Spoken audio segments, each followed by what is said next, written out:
They say your wedding day is supposed to be the happiest moment of your life. Mine was the day I realized my entire family had been planning my destruction. My name is Jessica Cole, and I haven't seen my mother or twin sister Rachel in 18 years. 18 years since they drove me out of our home, calling me broken, unwanted, a mistake. I built myself from nothing in New York, became successful, independent, untouchable. Then the wedding invitation arrived. Rachel was getting married, and my mother's handwritten note said, "We forgive you. Come home." I thought it was reconciliation. I thought maybe after all these years they'd changed. I was wrong. Standing at my own wedding, yes, my wedding, not Rachel's, that was their first lie. My sister handed me a glass of deep red wine. Her smile was warm, her eyes were cold. "For courage," she whispered. That's when my new husband leaned close and said the words that shattered everything. "Don't drink it." In that frozen moment, I saw it all. The staged reconciliation, the rushed wedding, the cameras hidden in the corners.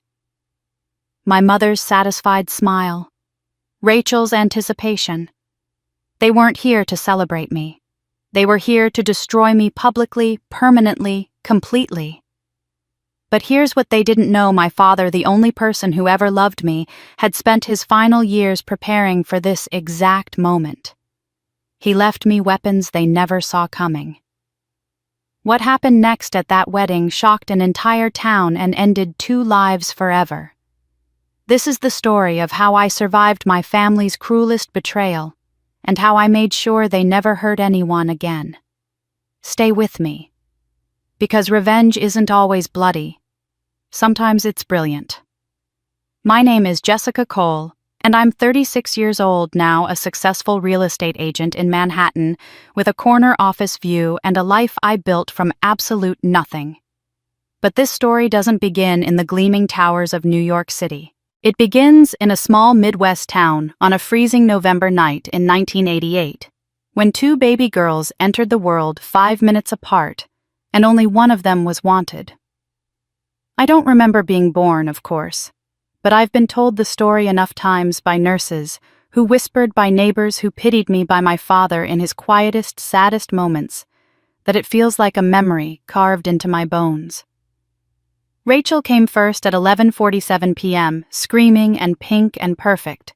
I came second at 11:52, blue and silent and struggling to breathe. The doctors worked on me for 7 minutes before my lungs finally opened. 7 minutes that apparently told my mother everything she needed to know about which daughter deserved her love. They called it postpartum depression, though no one used that term back then.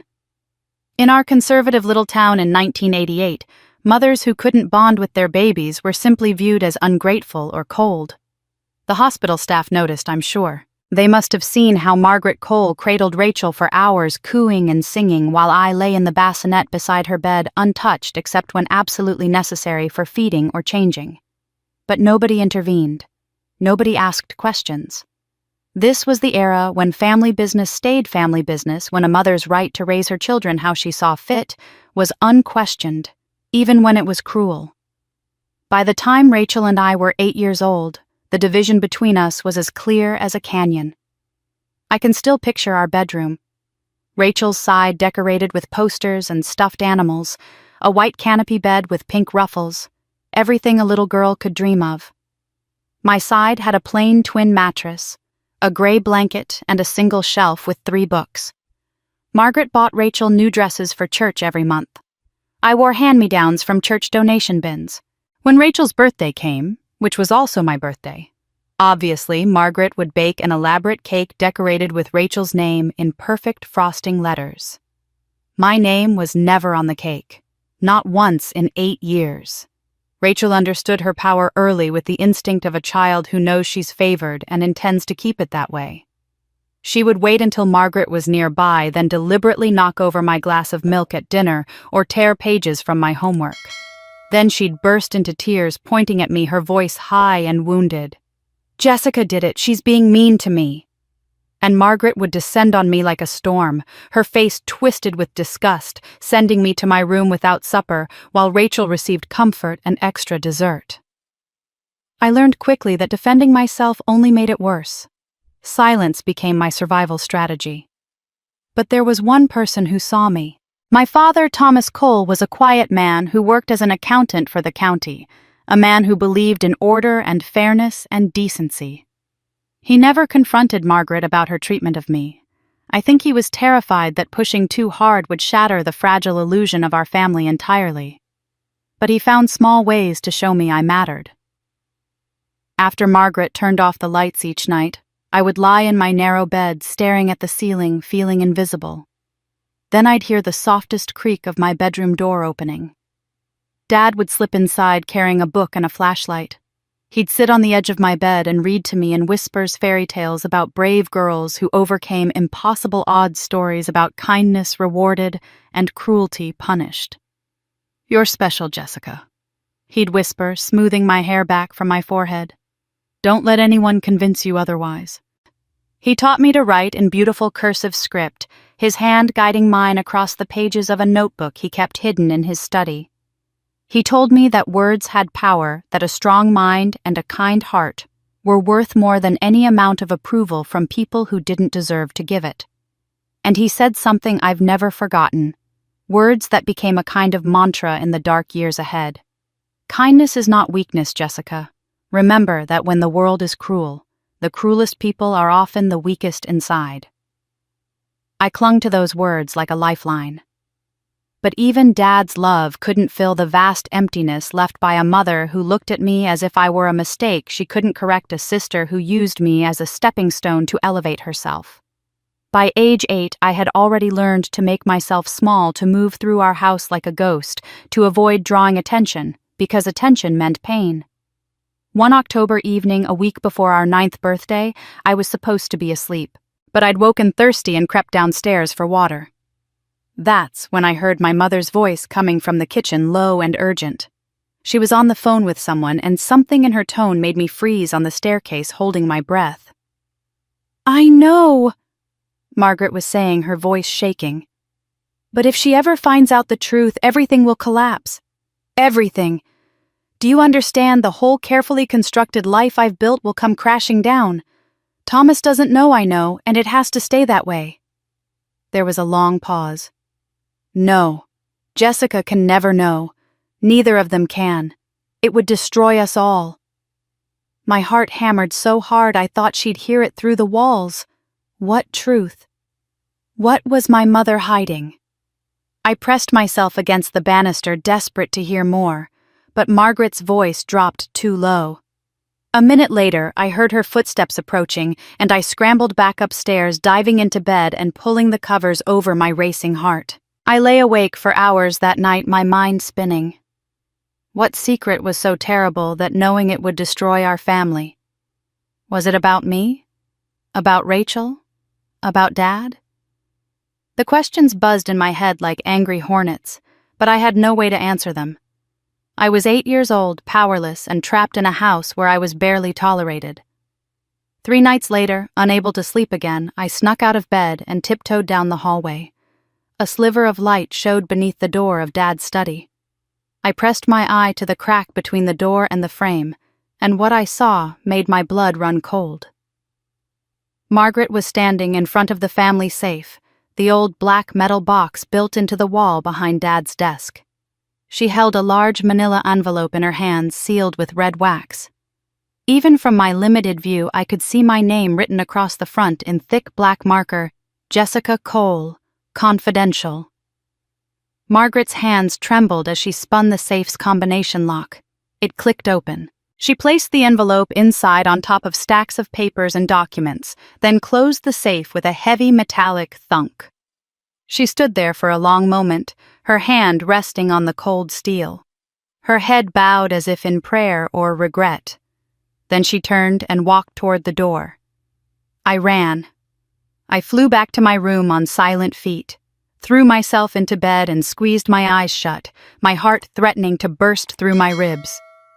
I heard Margaret's footsteps pass my door without pausing. And as I lay there in the darkness trembling, one question consumed me.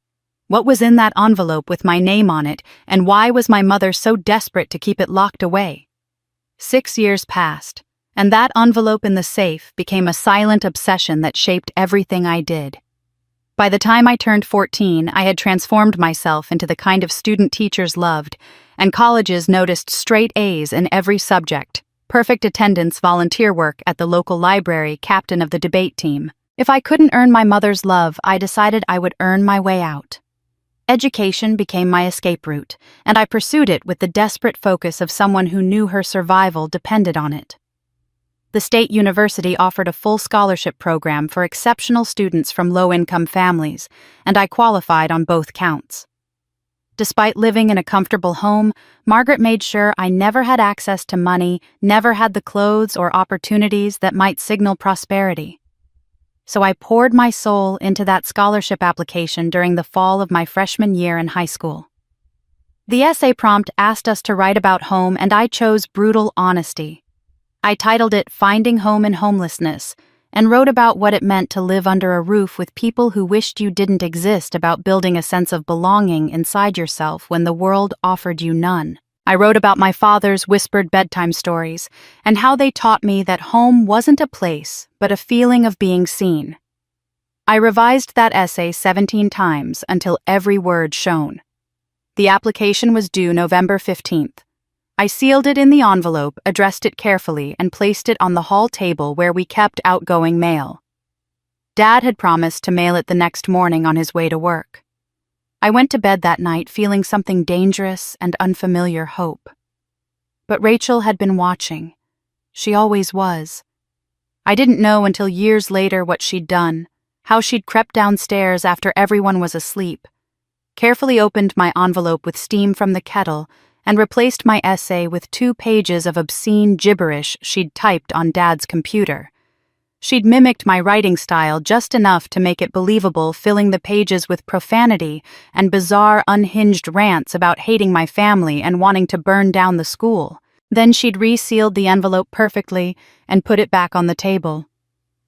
Dad mailed it the next morning, never knowing what was inside. 3 weeks later, the phone call came during dinner. Margaret answered, listened for a moment, then her face went rigid with fury. "Thomas," she said coldly, "it's the scholarship committee. They want to speak with you about Jessica's application." The way she said my name made my stomach drop.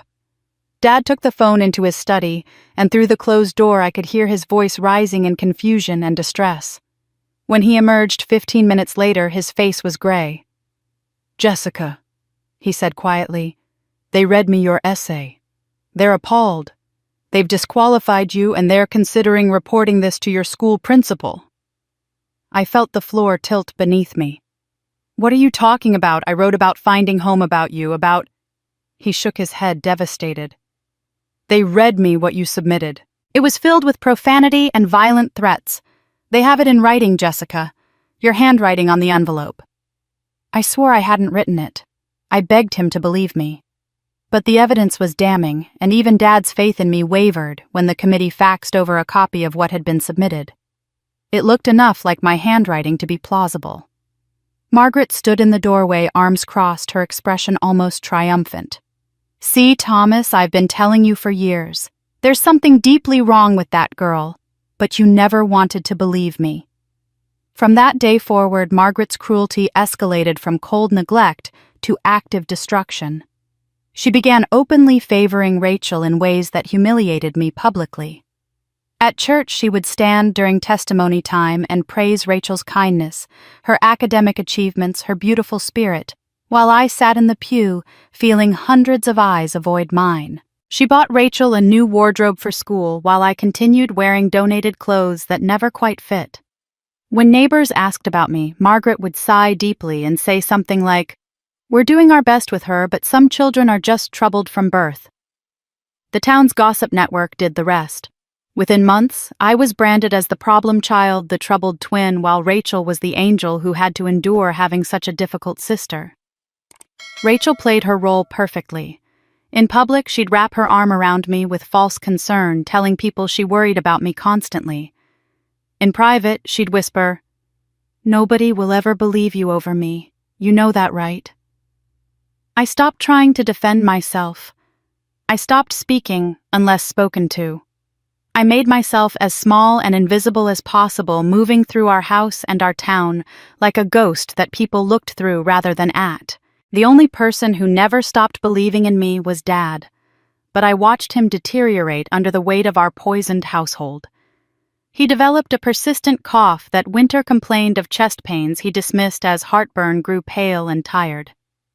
Margaret showed no concern. I'd find him sometimes in his study late at night, head in his hands, and I knew he was trapped just as I was unable to leave, unable to fix what was broken, slowly being crushed by the toxicity of it all. What I didn't know then was that Dad had begun preparing for the worst.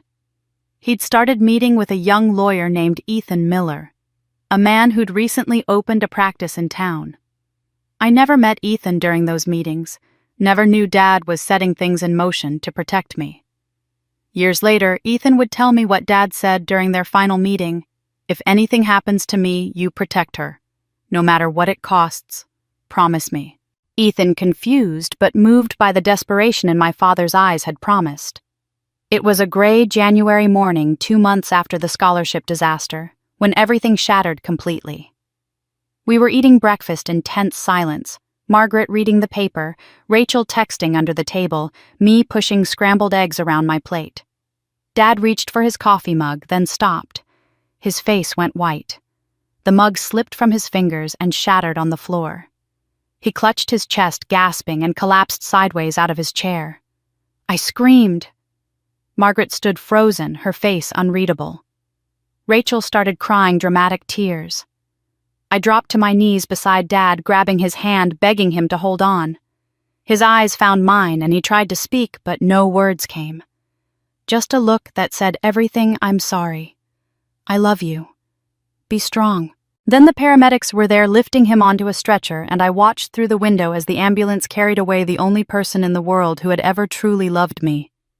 Dad died in the ambulance before they even reached the hospital. Massive heart attack, the doctors said. He was only 43 years old. The funeral was scheduled for 4 days later at St. Mary's Church, the same church where Margaret had spent years building her reputation as a devoted mother and pillar of the community. Those 4 days passed in a fog of unbearable silence. Margaret made all the arrangements without consulting me, speaking to me only to issue cold instructions about what to wear and when to be ready. Rachel locked herself in her room, emerging only for meals with red-rimmed eyes that seemed designed for maximum sympathy. I moved through the house like a sleepwalker, unable to cry, unable to feel anything except a vast hollow emptiness where my father's love used to live. The church was packed on the day of the funeral. It seemed like the entire town had come to pay respects to Thomas Cole, the quiet accountant who'd helped so many people with their taxes, who'd volunteered on the school board, who'd never spoken an unkind word about anyone. I sat in the front pew between Margaret and Rachel, wearing an ill-fitting black dress that Margaret had pulled from a donation bag. Rachel wore a beautiful new black dress with a silk ribbon purchased specially for the occasion. The message was clear even in mourning. One daughter mattered, the other did not. The service proceeded with hymns and prayers, people standing to share memories of Dad's kindness and integrity. Then Margaret rose and walked to the podium. She wore elegant black, her makeup perfect, a picture of dignified grief. She gripped the edges of the podium and looked out over the congregation with eyes that glistened with what might have been tears. When she spoke, her voice trembled with what the crowd surely interpreted as sorrow. "Thomas was a good man," she began. "A faithful husband and a devoted father. He worked so hard to provide for his family, to create a peaceful home." She paused, dabbing at her eyes with a lace handkerchief. But the stress of the last few years wore on him terribly. He tried so hard to help Jessica, to reach her, to understand why she struggled so much with anger and resentment. If it weren't for the constant stress that girl caused him, if he hadn't had to worry every single day about what she might do next, Thomas would still be alive. The words hit me like physical blows. Gasps rippled through the congregation. I felt hundreds of eyes turn toward me, and in every face I saw judgment, pity, or worst of all, confirmation of what they'd already suspected. Margaret continued, her voice growing stronger. I tell you this not to speak ill, but as a warning. Some burdens are too heavy for even the strongest hearts to bear. My husband died trying to love someone who refused to be loved. I wanted to stand up and scream that she was lying, that I had never caused Dad stress, that he died from living with her cruelty and her secrets. But my voice had abandoned me completely. I sat frozen, feeling my soul crack open, all the grief and rage and disbelief pouring into that crack like acid. Rachel sat beside Margaret, her face a carefully constructed mask of grief, her hand on her mother's arm in a gesture of support. No one defended me. No one stood up to question Margaret's narrative. In that moment, I understood that my father's death had given Margaret exactly what she'd always wanted: permission to erase me completely without his interference. After the service, as people filed past the casket and murmured their condolences, Margaret pulled me aside in the church hallway. Her grief mask had vanished, replaced by cold command. "Go home and pack up your father's study," she ordered. "All of it. I want every trace of him out of that room by tonight. Make yourself useful for once." I opened my mouth to protest, but she'd already turned away, accepting an embrace from a weeping neighbor who told her how strong she was. I walked home alone while everyone else went to the reception. The house felt cavernous and dead without Dad's presence. I stood in the doorway of his study, looking at his desk where he'd taught me to write, at the shelves of books he'd loved, at the chair where he'd sat during those secret meetings with the lawyer whose name I didn't know. My hands shook as I began taking books off shelves and placing them in cardboard boxes. This felt like erasing him, like helping Margaret destroy the last evidence that he'd existed and loved me. I was halfway through boxing his desk drawers when Rachel appeared in the doorway. She walked past me without a word, opened the mahogany cabinet where Dad kept his personal treasures, and lifted out his gold pocket watch. It was an heirloom from his grandfather, intricate and beautiful, the one thing he'd treasured above all else. He'd shown it to me once when I was 10, letting me hold it carefully, the weight of it precious in my small palm. "This will be yours someday, Jessica," he'd said softly. "I want you to have something that proves you matter, that you're part of this family's history." Rachel held the watch up to the light, examining it with casual interest, then clasped it around her wrist like a bracelet, even though it was far too large. She looked at me directly for the first time and smiled. Not a warm smile, a smile of victory, of claiming what was never hers. I wanted to lunge at her, to rip the watch from her wrist, to scream that Dad had promised it to me. But grief had stolen my voice and my strength. I just stood there, tears finally spilling down my cheeks, while Rachel walked out wearing my father's love on her arm like a trophy. That night, I lay in bed, hollowed out and sleepless, when I saw orange light flickering across my bedroom wall. I got up and looked out the window into the backyard. Margaret stood beside a metal trash barrel, flames leaping from its mouth, feeding papers and photographs into the fire. I ran downstairs in my nightgown and bare feet, stepping out into the cold November air. Margaret didn't stop when she saw me. She just kept pulling photographs from a cardboard box and tossing them into the flames. I saw them curl and blacken my 8th birthday with Dad beside me, and a small cake he'd baked himself. The fishing trip when I was 12, where I'd caught my first bass and Dad had lifted me onto his shoulders. My middle school graduation, where Dad stood alone in the audience because Margaret and Rachel hadn't bothered to come. Every single photograph of me and Thomas together was being fed to the fire, 16 years of proof that someone had loved me, turning to ash and smoke. Margaret's face in the firelight looked almost demonic, twisted with an emotion I couldn't name, rage or pain or some terrible combination of both. When morning came and Margaret had finally gone inside, I knelt in the cold ashes, my knees black with soot, searching desperately for anything that had survived. My fingers found a scrap of paper half burned, but with words still visible in Dad's careful handwriting.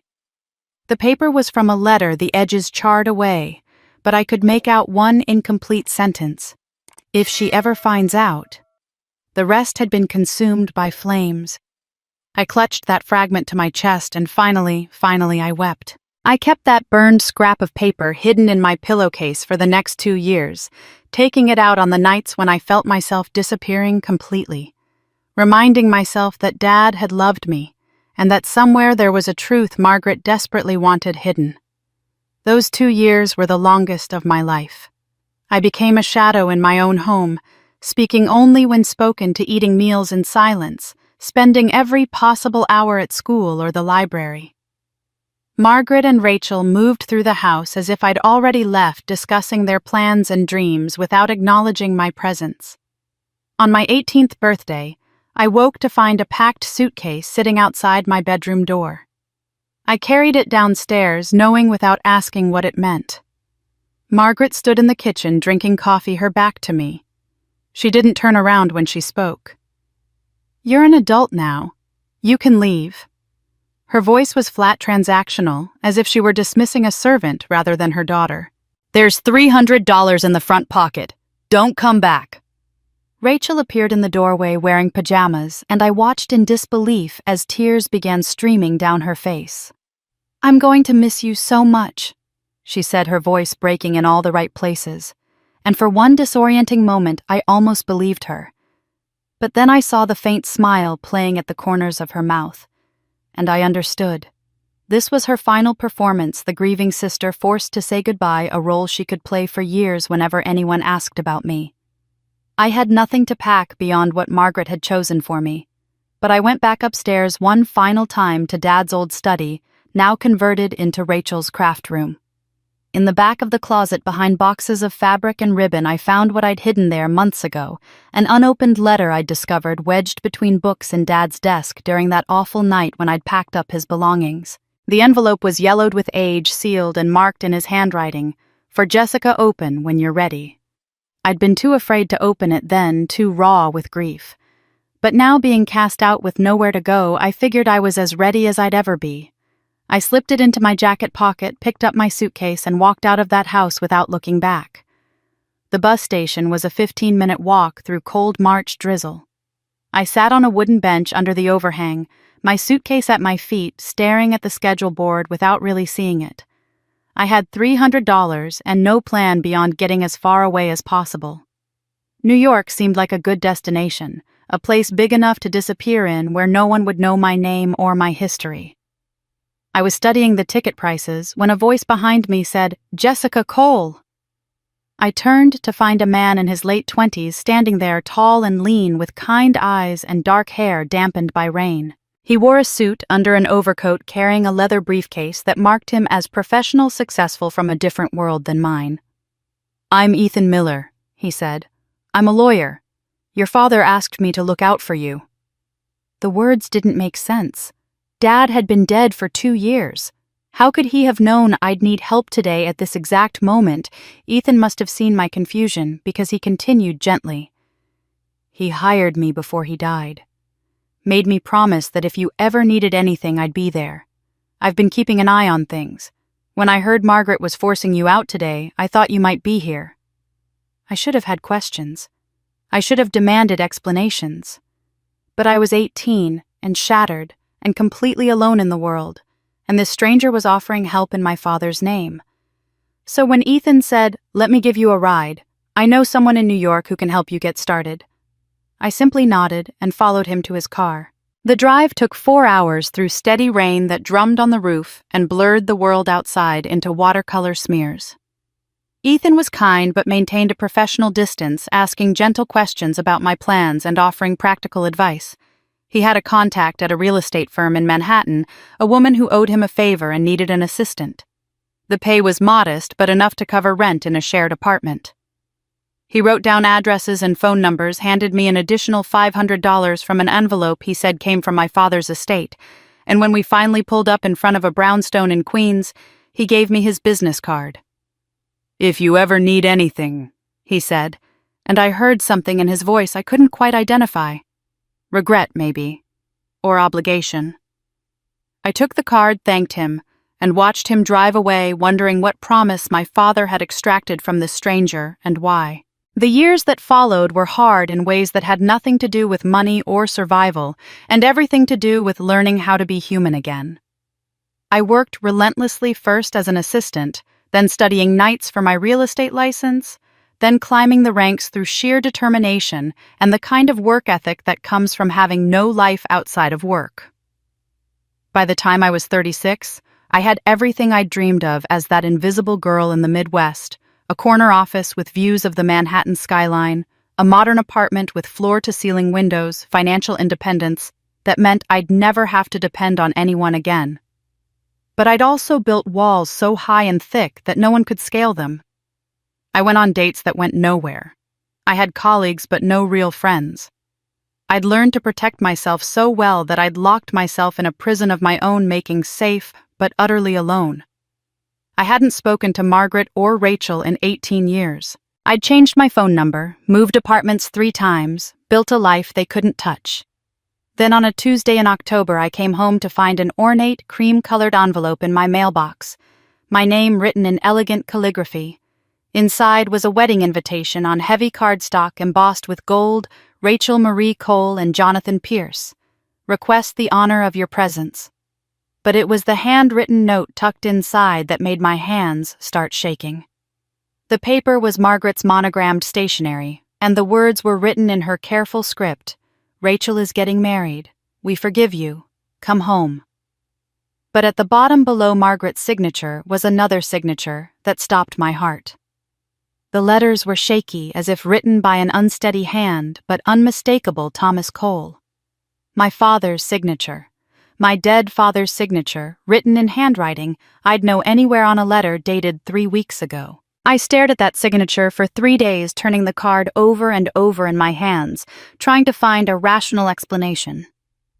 My father had been dead for 18 years. There was no possibility he'd signed this invitation 3 weeks ago. Someone had forged his handwriting, but why? Was it Margaret's twisted idea of sentimentality or something darker? Every logical part of my brain screamed at me to throw the invitation away, to stay in my safe Manhattan apartment and forget I'd ever had a family. But that signature pulled at something deep inside me, the part that had never stopped being that 8-year-old girl, desperate to understand the secrets locked away in the family safe. So I requested time off work, packed a small suitcase, and on a gray Friday morning in late October, I drove the 7 hours back to the town I'd sworn never to see again. The moment I crossed the town limits, an eerie sensation washed over me. 18 years had passed, but nothing had changed. The same white church steeple rose above the town square. The same diner with its faded red awning still anchored Main Street. Even the hardware store had the same sun-bleached sign I remembered from childhood. It was as if the entire town had been frozen in time, preserved in amber, while the rest of the world moved forward. I drove slowly past familiar landmarks, my hands tight on the steering wheel, and everywhere I looked, I saw ghosts of my former self. The library steps where I'd hidden during lunch periods, the park where Dad had taught me to ride a bike, while Margaret and Rachel stayed home, the church where my mother had destroyed me at my father's funeral. People on the sidewalks turned to stare as I passed. I saw recognition dawn on their faces, followed by surprise, and something that looked like discomfort. At a red light, Mrs. Patterson from the flower shop stood on the corner and openly gaped at me, then turned to whisper urgently to the woman beside her. Through my rearview mirror, I watched them both stare after my car. I'd driven a rental, nothing flashy, but my clothes were expensive and well-tailored, my hair professionally cut, my entire bearing that of someone who'd succeeded despite every attempt to break her. I realized with a strange satisfaction that my success unnerved them. I wasn't supposed to have thrived. I was supposed to have remained broken, validating their years of judgment and gossip. The family house sat at the end of Maple Street, a 2-story colonial that had once felt enormous, and now seemed merely tired. The white paint was peeling in places, the garden overgrown. I sat in the car for a full minute, gathering courage, before finally walking up the cracked front path. The door opened before I could knock, and there stood Margaret. I barely recognized her. The woman who'd loomed so large and terrifying in my memories had shrunk into someone elderly and fragile. She leaned heavily on a wooden cane, her hair completely white, her face a network of deep lines. But her eyes were the same sharp, calculating, missing nothing. "Jessica," she said, and her voice trembled with what sounded like emotion. She opened her arms, and I stepped awkwardly into an embrace that felt like hugging a bundle of brittle sticks. "I'm so glad you came. I want to make things right before I'm gone." She pulled back, holding my face between her papery hands, tears gathering in her eyes. "I've been so wrong about so many things. Can you forgive me?" The performance was masterful. If I hadn't spent 18 years away from her influence, I might have believed it. But something about the set of her shoulders, the way her tears seemed to come on cue, the slight pause before each emotion, as if she were checking her lines, all of it felt rehearsed. Rachel appeared behind Margaret, looking almost exactly as I remembered, but polished to a high gloss. She wore expensive clothes, tasteful jewelry, her hair styled in soft waves. "Jess," she breathed and rushed forward to embrace me. Her hug was tight, her perfume overwhelming her whisper warm against my ear. "I've missed you, sis." But when she pulled back and I looked into her eyes, they were as cold and emotionless as a doll's eyes. All the warmth concentrated in her smile and nowhere else. They ushered me inside, and I followed them through the house I'd grown up in, now feeling like a museum of my absence. Margaret chattered about wedding plans and how wonderful it was to have both her daughters together again, but I was only half listening because I was staring at the walls. Everywhere I looked, I saw photographs in silver frames. Rachel as a baby, Rachel at her first communion, Rachel graduating high school, Rachel at various ages, smiling at the camera. But there were no pictures of me. Not a single one. The wall that had once held our school photos side by side now displayed only Rachel's progression through the years, as if I had never been born, never existed, never lived in this house at all. "Where are the pictures of me?" I asked, interrupting Margaret mid-sentence about floral arrangements. She looked at the wall as if noticing for the first time. "Oh, those," she said dismissively. "We had to move on, dear. It was too painful to look at them after you left so abruptly. We needed to heal as a family." Rachel nodded sympathetically, reaching out to squeeze my hand. "We can take new pictures now," she said sweetly. "Start fresh." But her grip on my hand was just a fraction too tight, her nails pressing into my skin like a warning. They showed me to my old bedroom, which had been converted into a guest room with no trace of my childhood remaining. After they left me alone to unpack, I sat on the edge of the unfamiliar bed and felt the walls closing in. This was a mistake. I should leave now, drive back to New York, forget that signature and whatever game they were playing. But curiosity and something deeper, that old, desperate need to understand the secrets that had shaped my life, kept me rooted in place. Night fell and the house grew quiet. I lay in bed, unable to sleep, listening to the old familiar creaks and groans of the structure. Around midnight, I heard Margaret's voice drifting up from downstairs, talking on the phone. I crept to my door and opened it a crack. Her words were muffled but clear enough. "Yes, everything is proceeding as planned. She's here. She took the bait exactly as we knew she would." A pause. "Don't worry. By the time this is over, she'll wish she'd never come back." My blood turned to ice. I retreated from the door, my heart hammering, and went to the window to calm myself. That's when I saw him. A man's silhouette stood in the backyard, barely visible in the darkness, but his face was turned up toward my window. As my eyes adjusted, I recognized the shape of him the way he stood. Ethan Miller. The lawyer who'd helped me escape 18 years ago was standing in my mother's backyard in the middle of the night watching my window. And when he saw me looking back, he didn't move away or try to hide. He just stood there, and even from this distance, I could feel the weight of his gaze, could sense some message he was trying to send. Warning or threat, I couldn't tell which.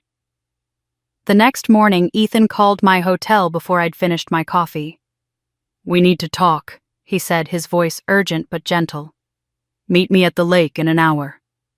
When I arrived, he was waiting by the old wooden dock where Dad used to take me fishing, and seeing him there in the golden autumn light, I felt something shift inside me. Over the following weeks, as Rachel's wedding plans consumed the household, Ethan and I fell into an easy rhythm of stolen moments away from Margaret's watchful eyes. He'd pick me up in the mornings and drive me to places that held memories of my father. The lake where Dad taught me to skip stones, the dusty bookstore on Elm Street, where we'd spent Saturday afternoons, the hiking trail that wound through the woods behind town. These weren't places Ethan should have known about unless Dad had told him, and slowly, carefully, he began explaining the depth of their connection.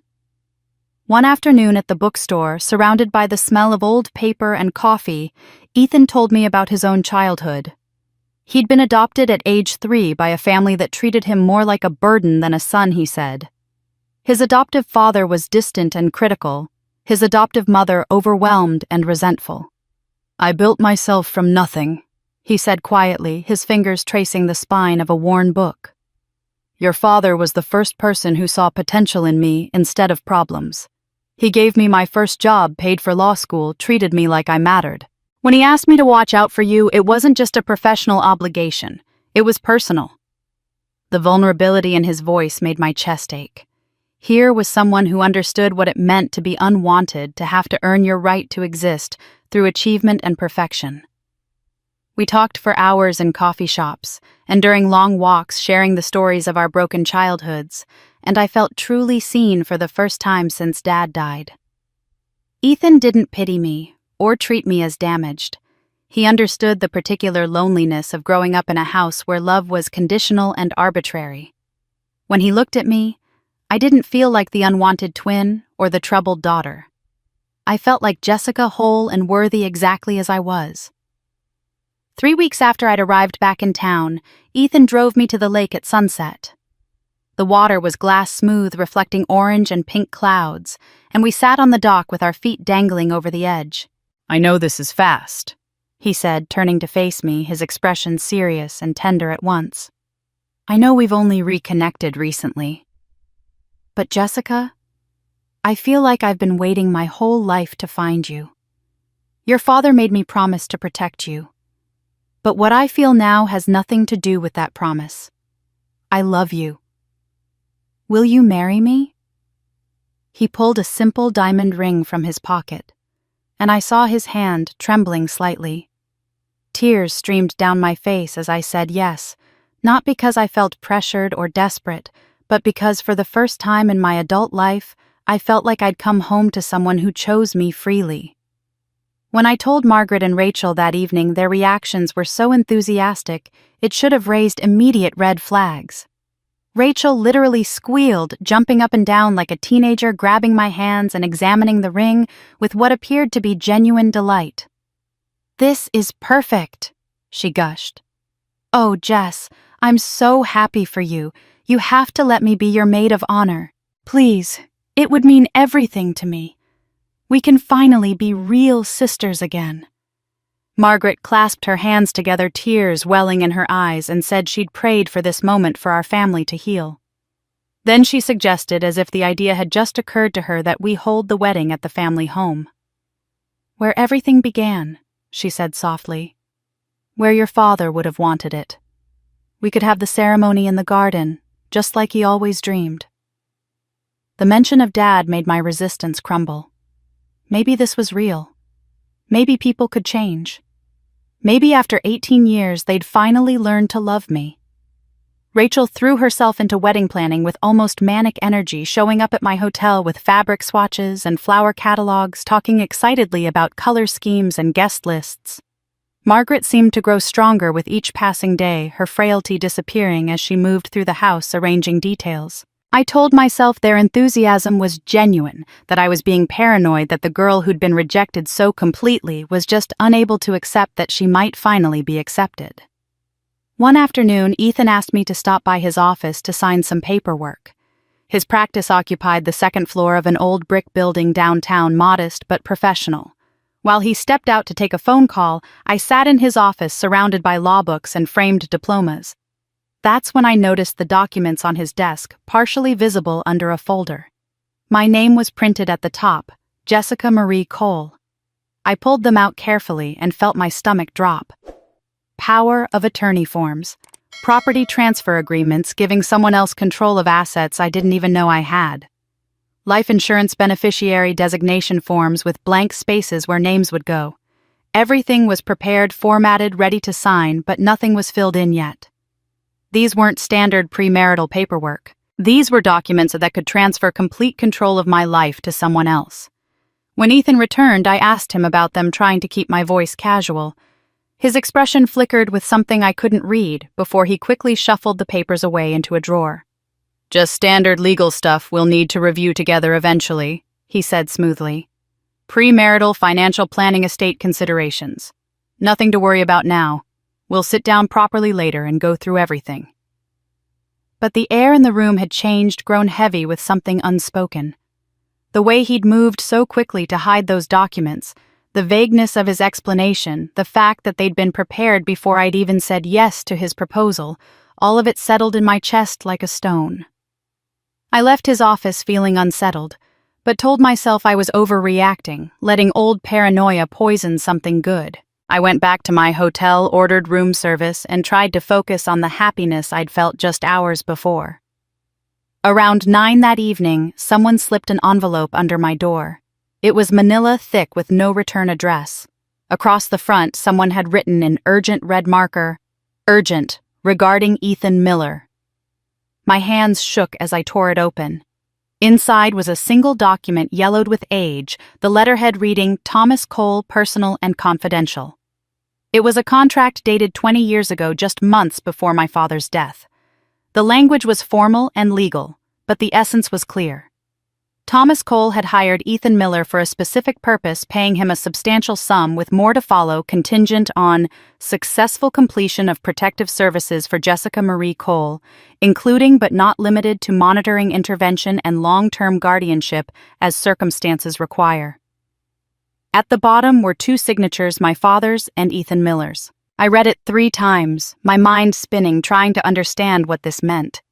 Had Ethan been paid to watch me all these years? Was everything between us part of some agreement he'd made with my dead father, and who had sent me this document now on the eve of my wedding? I didn't sleep that night. I lay in the unfamiliar guest room bed, staring at the contract in the dim light from the street lamp outside, trying to piece together what it meant. Every interaction with Ethan suddenly felt suspect, tainted by the possibility that his kindness had been purchased, that even now his affection might be nothing more than fulfilling the terms of an agreement made before I was even an adult. By dawn, I'd made a decision. I needed to talk to someone who'd known my father, someone outside the poisonous circle of Margaret and Rachel, someone who might tell me the truth about what had really happened in this family. There was only one person I could think of, Mrs. Chen, the elderly neighbor who'd tried to tell me something important all those years ago before Rachel had interrupted. Mrs. Chen still lived in the same small house 3 doors down, her garden now wild and overgrown, but her porch still decorated with the same ceramic cat figurines I remembered from childhood. When she answered my knock, her face lit up with recognition, despite the 18 years that had passed. "Jessica Cole," she said warmly, ushering me inside. "Look at you, all grown up and beautiful. Come in, come in. I'll make tea." Her living room smelled of lavender and old books, and as she bustled around her tiny kitchen, I felt a wave of nostalgia for the rare moments of kindness I'd experienced in this town. We sat together on her floral couch, delicate china cups balanced on our knees, and I asked her gently if she remembered my father. Her eyes grew misty. "Thomas was a good man," she said. "One of the best I've known. He used to come over here sometimes, when things got bad at home. He'd sit right where you're sitting and just cry. Said he didn't know how to save you from your mother." She took a sip of tea, her wrinkled hands trembling slightly. "He loved you so much, Jessica.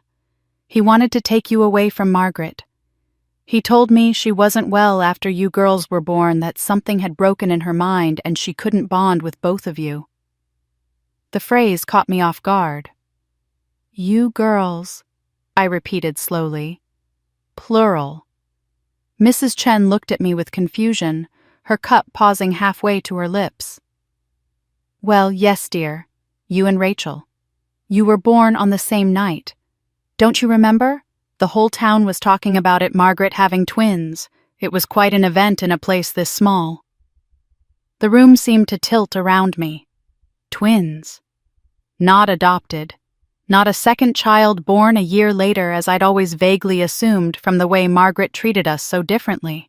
Born the same night, 5 minutes apart, and yet I'd never known. How was that possible? How had no one ever told me? Before I could ask another question, the front door burst open and Rachel appeared, slightly out of breath, her smile bright but her eyes sharp with something like panic. There you are, Jess. I've been looking everywhere for you. We have a dress fitting in 20 minutes. She turned to Mrs. Chen with exaggerated warmth. Hello, Mrs. Chen. So nice to see you, but you really shouldn't let Jessica tire you out. The doctor said you need to rest more. Mrs. Chen looked bewildered, as if she'd never received any such instruction, but Rachel was already pulling me toward the door with a grip on my elbow that was just slightly too tight to be sisterly affection. Rachel, wait, I said, trying to resist, but she was stronger than she looked and surprisingly insistent. As we reached the doorway, Mrs. Chen called out, her voice suddenly urgent, as if she realized this might be her last chance to tell me something important. Jessica, dear, you need to understand. You weren't her second child. You were her second born that night. There's a difference. Rachel's fingers dug into my arm hard enough to bruise, and she practically dragged me out onto the porch, slamming the door behind us. What is she talking about? I demanded, pulling my arm free. Rachel's cheerful mask had slipped, revealing something cold and calculating beneath. She's old Jess. Confused. You know how elderly people get their memories mixed up. Now come on, we're going to be late. But I saw the fear in her eyes, the desperation to get me away from Mrs. Chen, before the old woman could say anything more. I let Rachel lead me to her car, but I wasn't thinking about dress fittings. I was thinking about birth certificates, about secrets locked in safes, about my father's cryptic words on that burned scrap of paper. That night, after Margaret and Rachel had gone to bed, I crept downstairs to what had once been Dad's study. The room had been repurposed as Margaret's home office now, but the safe was still there, built into the wall behind an oil painting of a pastoral scene. My hands shook as I lifted the painting off its hook and set it carefully on the floor. The safe was old-fashioned, with a combination lock that required 3 numbers. I tried the obvious first Dad's birthday, 0723. The lock clicked open on the first attempt, which told me everything I needed to know about whether Margaret had been protecting these secrets, or whether she'd grown complacent over the years, assuming I'd never return to look. Inside were stacks of documents, some yellowed with age, others more recent.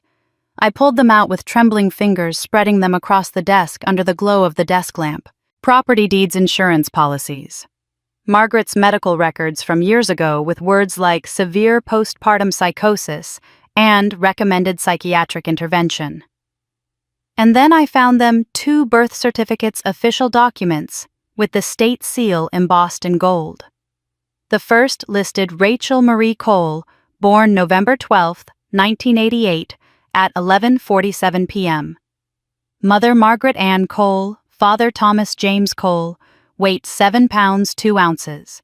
The second listed Jessica Marie Cole, born November 12, 1988, at 11:52 p.m. Same parents, weight 6 pounds 8 ounces.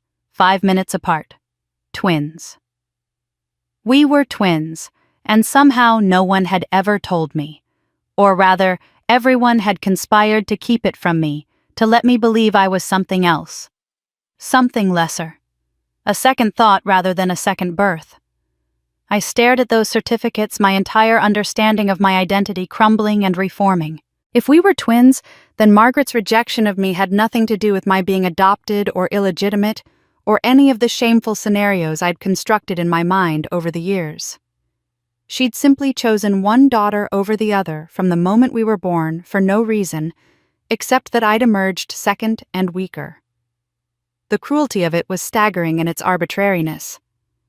I was so absorbed in the documents that I didn't hear the footsteps on the stairs. When Margaret's voice cut through the silence, I nearly screamed. "You weren't supposed to find that!" I spun around to find her standing in the doorway, no longer leaning on her cane, her frail elderly act completely abandoned. She stood straight and strong, her face white, not with age, but with rage. And in her eyes, I saw something I'd never seen before, genuine fear. Not of me, but of what I now knew. For a long moment, we stood frozen in that study. The birth certificates spread across the desk between us like evidence at a trial. Then Margaret moved into the room with surprising steadiness and lowered herself into the leather chair that had once been Dad's, suddenly looking not frail but simply exhausted, as if she'd been carrying a weight for 36 years and was finally setting it down. "I'm not going to lie to you anymore," she said, her voice flat and emotionless. "Yes, you're twins. Yes, I've hidden it from you your entire life. And yes, there's a reason." She gestured for me to sit in the chair across from her, and against my better judgment, I did. I had severe postpartum depression. Margaret began staring past me at the wall. Though they didn't really diagnose it properly back then, not in a town like this. When they laid you both in my arms in the hospital, still bloody and screaming, I looked at Rachel and felt this overwhelming surge of love. It was instant, chemical, undeniable. Then I looked at you. She paused and I saw her hands clench in her lap. Nothing. I felt absolutely nothing. You were my daughter, my flesh and blood. And when I looked at you, I felt the same emptiness I'd feel looking at a stranger's baby.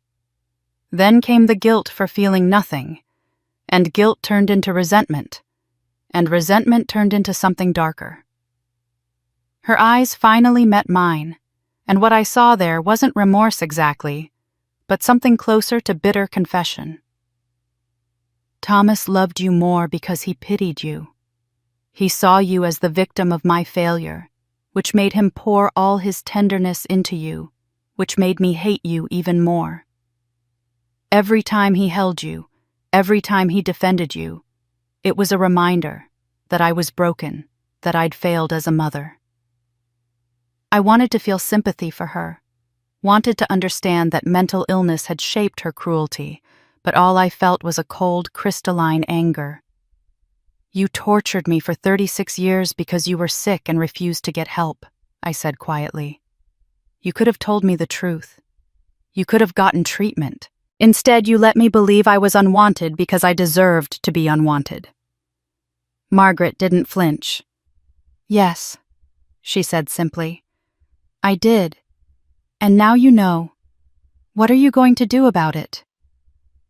The question hung in the air between us, and I realized she was testing me, waiting to see if I'd rage or cry or storm out. I did none of those things.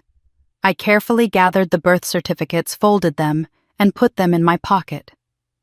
"I'm going to marry Ethan," I said. "And then I'm going to decide whether you deserve to be part of my life." I walked out of that study with my head high, but inside, I was screaming. The next 3 days before the wedding passed in a surreal haze. Rachel transformed into the perfect sister, so attentive and loving that it felt like stepping into an alternate reality. She showed up at my hotel room each morning with coffee and pastries, dragged me to florists and bakeries, held up fabric swatches, and asked my opinion with what appeared to be genuine interest. "I want this to be perfect for you," she kept saying, squeezing my hand. "You deserve to be happy, Jess." One afternoon, while we were choosing music at the organist's house, she pulled out a delicate silver bracelet with tiny charms shaped like birds. "This was grandmother's," Rachel said, her eyes shining with what looked like tears. "Mom gave it to me years ago, but I want you to wear it. I want you to feel like you belong, like you're really part of this family."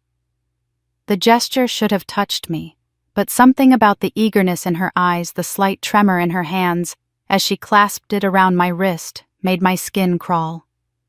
That evening, helping her organize wedding favors in her bedroom, I caught our reflection in her vanity mirror and saw something that made my blood freeze.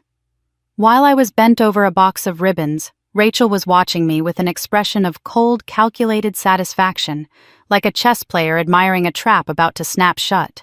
The moment she noticed me looking, the expression vanished, replaced by her warm smile.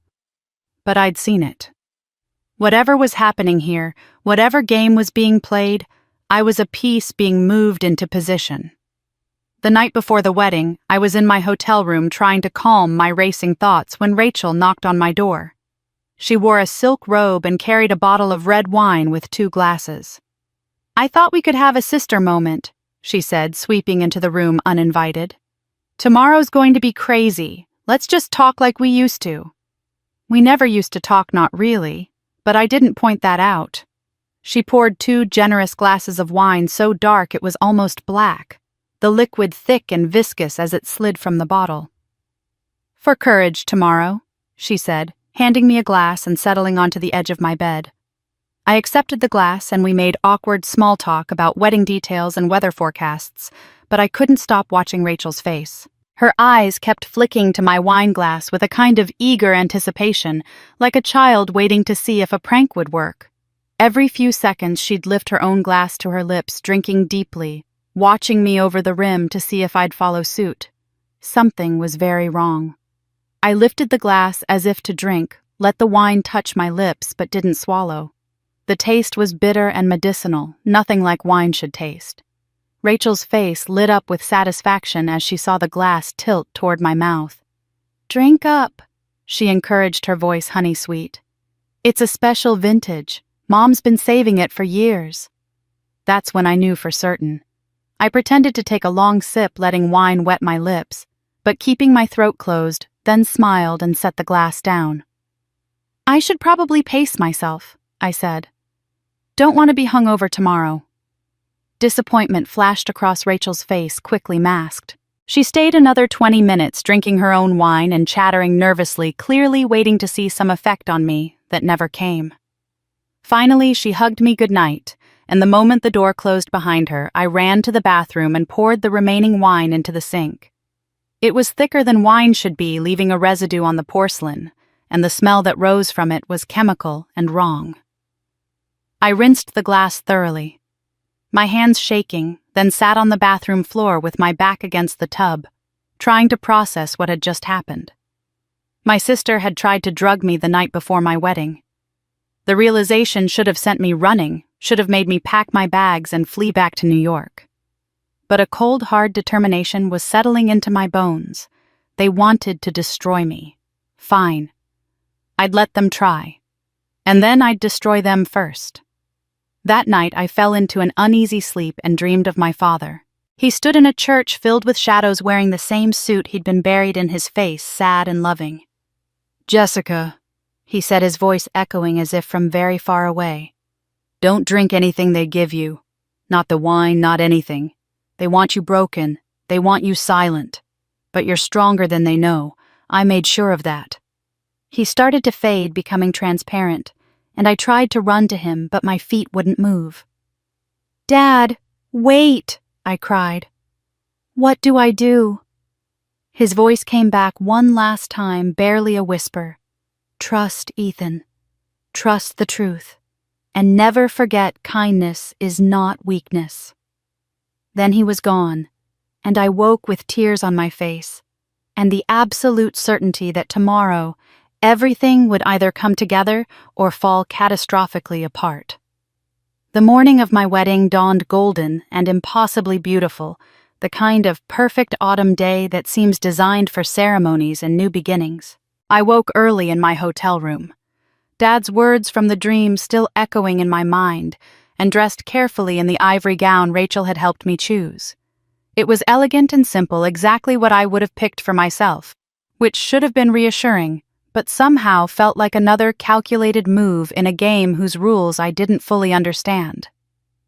By the time the car arrived to take me to the family home, I'd made peace with whatever was coming. I would walk into their trap with my eyes open, and I would not break. The house and garden had been transformed overnight into something from a fairy tale. White roses climbed trellises and spilled from urns, their perfume heavy in the warm air. Silk ribbons in cream and gold fluttered from the chairs arranged in neat rows on the lawn, and a white runner stretched from the back door to an arch woven with greenery where Ethan waited. Guests were already seated. Faces I recognized from childhood neighbors and church members, and people who'd watched me grow up as the troubled twin, all dressed in their finest and whispering behind raised programs. I stood at the back door, bouquet trembling in my hands, and watched Rachel take her position as maid of honor. She looked breathtaking. There was no other word for it. Her dress was technically appropriate for a bridesmaid, pale champagne silk that should have been understated, but the way it caught the light, the way it fit her figure, the elaborate updo with cascading curls, all of it drew the eye. She looked more bridal than I did, and from the murmurs rippling through the guests, I wasn't the only one who noticed. When the music began and I started my slow walk down the aisle, I saw every head turn toward me, but their eyes kept sliding sideways to Rachel, comparing, judging, finding me somehow less even on my own wedding day. Ethan stood at the altar in a dark suit, his expression unreadable as he watched me approach. When our eyes met, I searched his face desperately for some sign of genuine feeling, some indication that this wasn't all part of a contract signed 20 years ago. What I saw was complex warmth. Yes, but also something that might have been regret or pity or guilt. He reached for my hand when I arrived beside him, and his fingers were ice cold despite the warm day. The officiant began speaking about love and commitment, and the sacred bond of marriage, words that felt hollow and scripted, and I went through the motions of responding, saying my vows, accepting the ring, all while feeling like I was watching myself from very far away. The ceremony ended with applause, and we walked back down the aisle together, Ethan's arm rigid under my hand, both of us smiling for the cameras, while guests threw rose petals that caught in my veil. The reception began immediately in the garden tables laden with food and champagne, a small band playing jazz standards, everything tasteful and lovely and suffocating. I made small talk with people who congratulated me with tight smiles, who said how nice it was that our family had reconciled, who looked at me with curiosity and pity in equal measure. Then Rachel stood tapping her champagne glass with a spoon to get everyone's attention. The crowd quieted and turned toward her expectantly. "I want to make a toast," she announced, her voice ringing clear and emotional. "To my sister Jessica, who came back to us after so many years. This day represents more than just a marriage.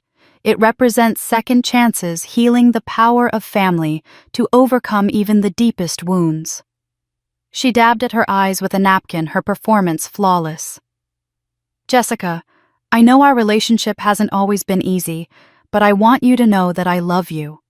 I've always loved you, and I'm so grateful we have this chance to be sisters again." The guests murmured appreciatively, and several people wiped away tears. Margaret rose, then slower and more deliberately, her champagne glass catching the sunlight. "Yes," she said, her voice carrying across the garden. "To my daughters, both of them, and to the family we're rebuilding together. May the past be forgiven and the future be bright." Her eyes locked on mine as she said it, and I saw the challenge there, the dare. The guests applauded warmly, raising their own glasses, and that's when a server appeared at my elbow with a crystal goblet filled with wine so deep red it was nearly black. The same wine from last night. The same chemical smell rising from it even in the open air.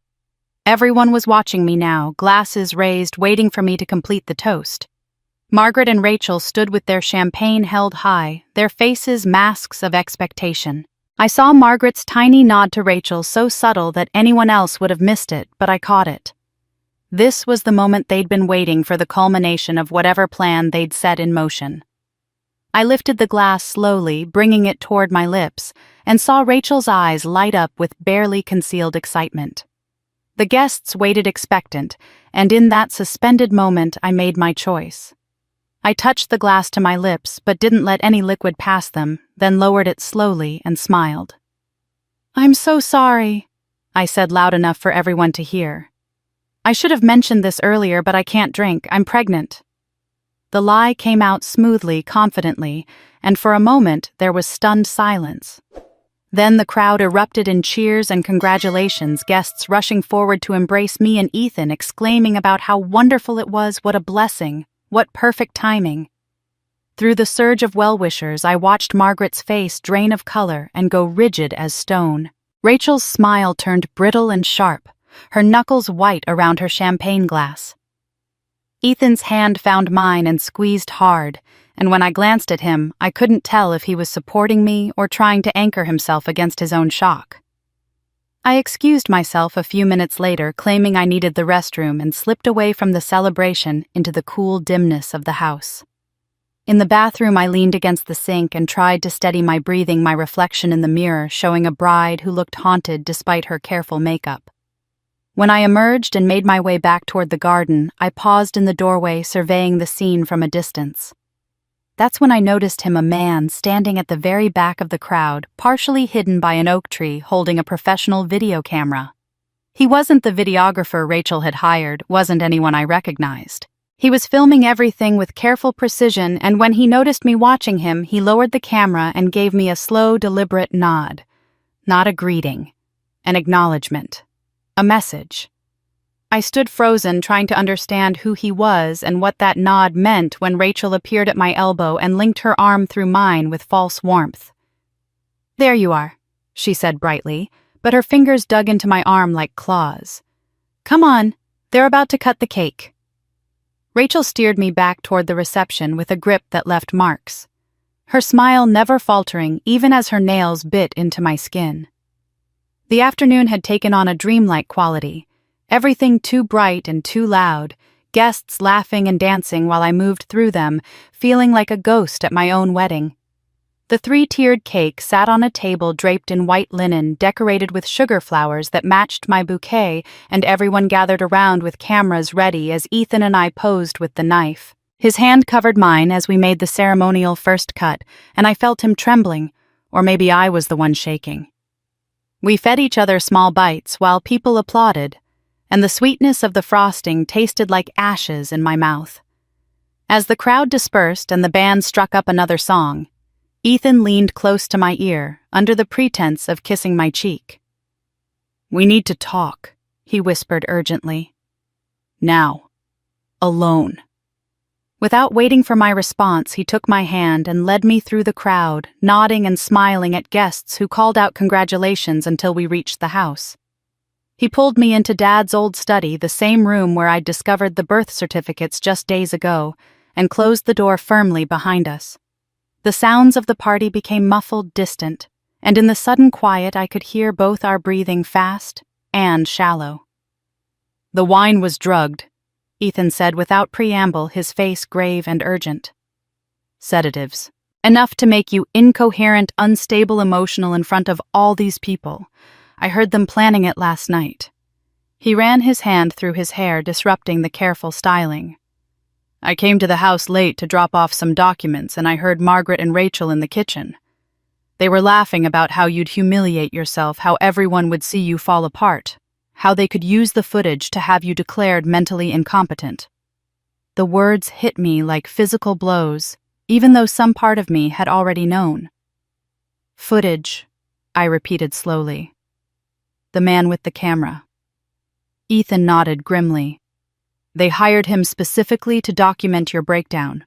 They were going to use it to contest your father's will to have you declared unfit to inherit anything. With you discredited and potentially under some kind of guardianship, they'd have control of everything Thomas left you." I sank into one of the leather chairs, my wedding dress pooling around me like sea foam. "And you?" I asked quietly, meeting his eyes. "Where do you fit into all this, Ethan? I found the contract between you and my father. I know he paid you to watch me. So tell me the truth, is any of this real, or am I just another obligation you're fulfilling?" The pain in his face looked genuine, but I no longer trusted my ability to read people in this house. He knelt in front of me, taking my hands in his, and when he spoke, his voice was raw with emotion. "Yes, your father hired me. Yes, there was a contract. But Jessica, I was 25 years old when Thomas came to me. I'd just passed the bar I was drowning in student debt, and he offered me a way out in exchange for looking after his daughter if anything happened to him. I took it because I needed the money and because he seemed desperate. I didn't understand then what he was protecting you from. He gripped my hands tighter. But I need you to hear this. I fell in love with you naturally. Not because of any contract, not because I was paid to, but because you're brilliant and strong and you survived things that would have destroyed most people. When I proposed, it had nothing to do with obligations. I proposed because I couldn't imagine my life without you in it. I wanted to believe him so desperately it hurt. Then why did you have all those documents ready? Power of attorney, property transfers. Why were they prepared before I even said yes? He looked stricken. Those weren't for me, Jessica. They were protective documents your father had me draft years ago, instructions to have them ready in case Margaret ever tried something like this. They were meant to protect you from her, not to give me control. I should have explained that immediately, and I'm sorry. I was trying to find the right time to tell you everything, and I waited too long. Before I could respond, we heard footsteps in the hallway outside. Ethan stood quickly and moved to the door, pressing his ear against it. "They're looking for us," he whispered. "We need to go back out there and act like everything's normal. But Jessica, whatever happens next, you need to trust me. Your father left me detailed instructions for exactly this scenario. He knew Margaret would eventually make a move, and he prepared for it. The man with the camera. He's not working for them. He's working for me, for us. He's been documenting everything they've done today, every whispered conversation, every knowing glance. We have our own evidence." My mind reeled trying to process this information. "So what do we do?" Ethan's expression turned cold and determined. "We let them think their plan worked. We go back out there, you pretend the heat is getting to you, act a little confused, a little emotional. Let them think the drugs are starting to take effect even though you didn't drink. And tonight, during the last toast, we spring the trap." He pulled a small USB drive from his pocket.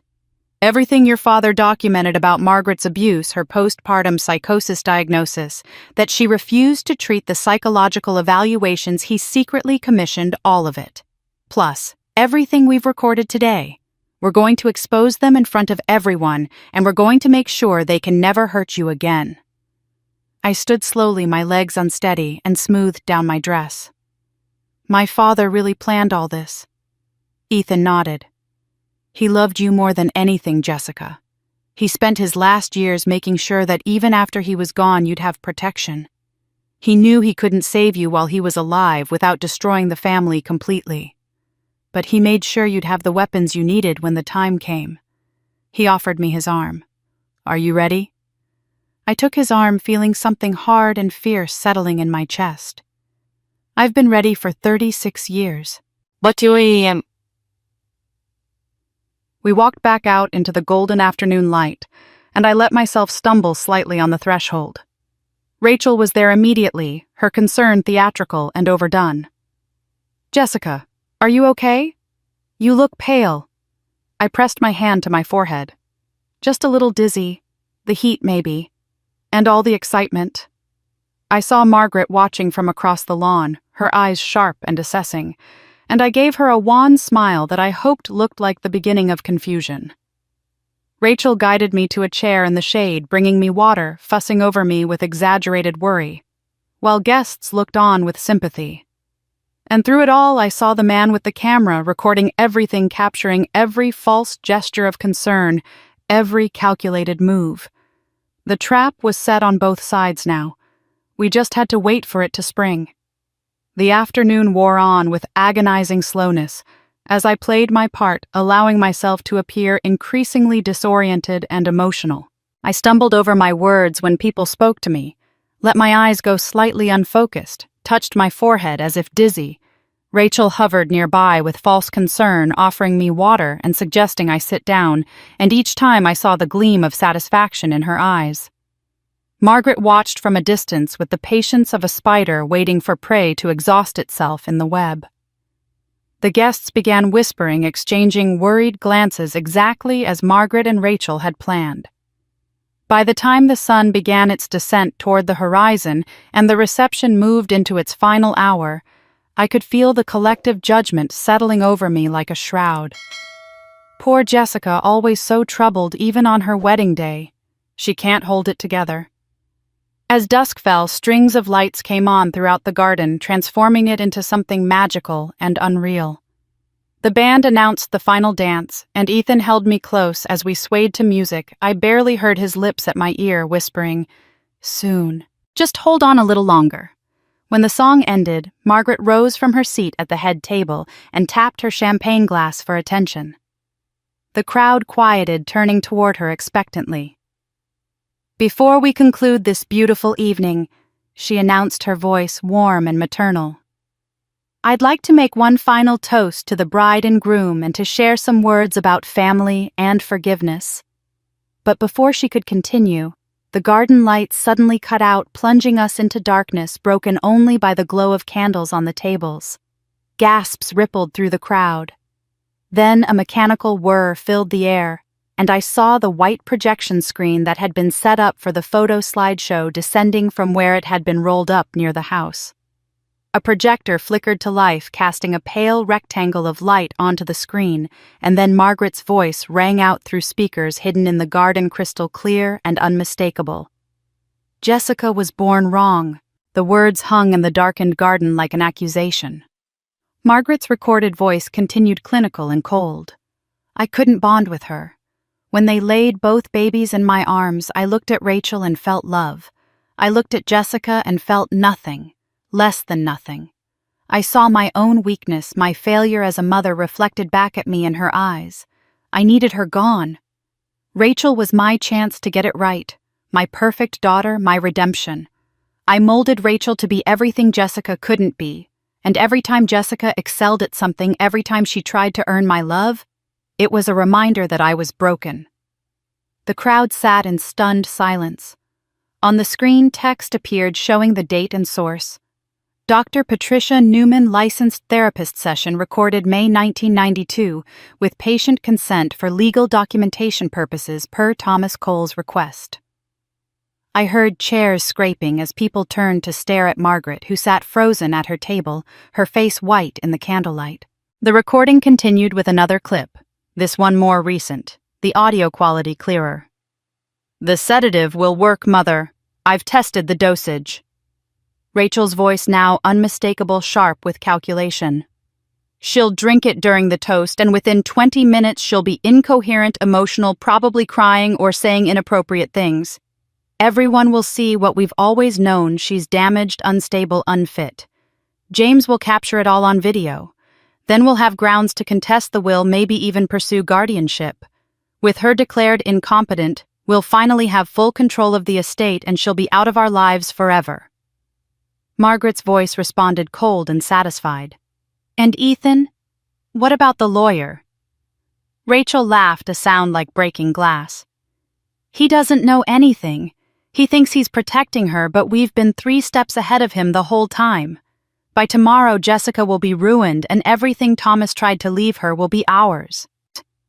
The gasps turned to murmurs, turned to outraged exclamations. People were standing now, staring at Margaret and Rachel with expressions of shock and disgust. Someone near me said loudly, "My God, this whole thing was a setup!" The lights came back on with a harsh fluorescent brightness, and suddenly there was nowhere for anyone to hide. I stood slowly, taking the microphone from the bandleader's stand, my hands shaking, but my voice steady when I spoke. "My mother taught me that survival requires silence," I said, and my voice carried across the now silent garden. "She taught me to disappear, to make myself small, to accept that I wasn't worthy of love or belonging. For 36 years, I believed her." I looked directly at Margaret, who sat rigid in her chair, her face a mask of fury and fear. But my father taught me something else. He taught me that truth is power. He taught me that kindness is not weakness, and that the cruelest people are often the weakest inside. I held up the USB drive that Ethan had given me. "Everything you just heard is real. Recorded, legally documented, thoroughly witnessed by professionals. My father spent years building a case against you, Mother, not because he wanted revenge, but because he wanted to protect me from exactly what you tried to do today. You wanted me broken. You wanted me to humiliate myself in front of everyone who ever judged me. You wanted to take everything Dad left me and use it to rewrite history to make me the villain in a story where I was always the victim. My voice grew stronger. But instead, I learned to build myself. I survived you. I succeeded despite you. And now everyone here knows exactly who you are. Margaret tried to stand, but her legs wouldn't hold her, and she collapsed back into her chair. Rachel, by contrast, exploded into motion, lunging toward me with her face twisted in rage. "She's lying!" Rachel screamed. Her careful facade shattered completely. "This is fake! She manipulated everything. She's always been jealous, always been the problem, Mother. Tell them she's crazy." But Margaret said nothing, just sat staring at her hands while guests began gathering their belongings and moving toward the exits, throwing disgusted looks over their shoulders. Ethan materialized at my side, his arm protective around my waist, and together we watched as the reception dissolved into chaos. People who'd known me since childhood were apologizing, saying they should have known, they should have done something. Mrs. Chen was crying, openly clutching my hand and telling me how proud my father would be. And through it all, the man with the camera continued filming, documenting the complete collapse of Margaret and Rachel's carefully constructed lies. As the last guests departed and darkness settled fully over the garden, Reverend Patterson, the officiant who'd performed our ceremony, approached me hesitantly. He was elderly, white-haired someone who'd known my father well. "Jessica," he said quietly, "there's something I was instructed to give you. Your father left this with me 18 years ago with very specific instructions." From his jacket pocket, he withdrew a sealed envelope, cream-colored and formal, bearing a wax seal pressed with the initials TC. He said to give this to you only when the truth came out, when Margaret's crimes were finally exposed. He said you'd know when that moment arrived. His hands trembled as he placed the envelope in mine. "He was a good man, your father. He loved you very much." I stared at the envelope, my father's seal unbroken after all these years, and wondered what final truth he'd left for me to discover. I held the envelope in trembling hands, the wax seal catching the light from the string bulbs overhead. Ethan guided me away from the chaos, through the house and into the quiet sanctuary of what had been Dad's study. I sat in his old leather chair while Ethan stood by the window, giving me space, but staying close. The envelope felt heavy, weighted with 18 years of waiting. I broke the seal carefully, as if Dad himself had just pressed it into the wax, and unfolded the thick pages inside. The handwriting was unmistakably his, that careful cursive he'd taught me as a child, and seeing it again after so long made tears blur my vision before I'd read a single word. My dearest Jessica. The letter began, dated just 3 days before his fatal heart attack. If you're reading this, it means you've discovered what Margaret did to you. It means the truth has finally come to light, and you've survived long enough to see justice. I'm writing this in the study while you sleep upstairs, knowing that I may not have much time left. The doctors say my heart is failing, but I think it's really breaking because I couldn't protect you while I was alive, because confronting Margaret would have destroyed you in different ways, because I was too much of a coward to take you and run when I should have. I had to stop reading and wipe my eyes. Ethan moved closer, his hand resting gently on my shoulder, and I drew strength from his presence before continuing. You are not broken, Jessica. You never were. You are strong and brilliant and kind, despite everything Margaret did to crush those qualities in you. You are not unloved. I loved you from the moment I held you in the hospital, when you were fighting so hard to breathe, when you were so small and fragile and fierce. I have loved you every single day since, even when I failed to show it in ways that mattered. The next paragraph made my breath catch. I've left you everything, the house, the land, the investments I made over the years. Margaret will have enough to live on from the trust I set up for her, but she'll never control another penny. The legacy is yours, Jessica. Not because you're my daughter, but because you earned it through every day you survived in that house, through every cruel word you endured, through every moment you chose not to let hatred make you cruel in return. Ethan Miller has been instructed to ensure this happens. Trust him. He's a good man, and he understands what it means to be unwanted. I've told him everything about Margaret, about Rachel, about the secrets locked in the safe.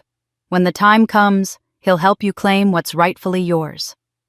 Attached to the letter were legal documents, and I spread them across the desk with shaking hands. A will properly notarized and witnessed, dated 1 week before Dad's death. It left the family home, the surrounding 5 acres of land, and the majority of his investment portfolio to me with specific language that the inheritance would not activate until I returned to the family home and the truth of Margaret Cole's treatment of Jessica Cole was made public through documented evidence.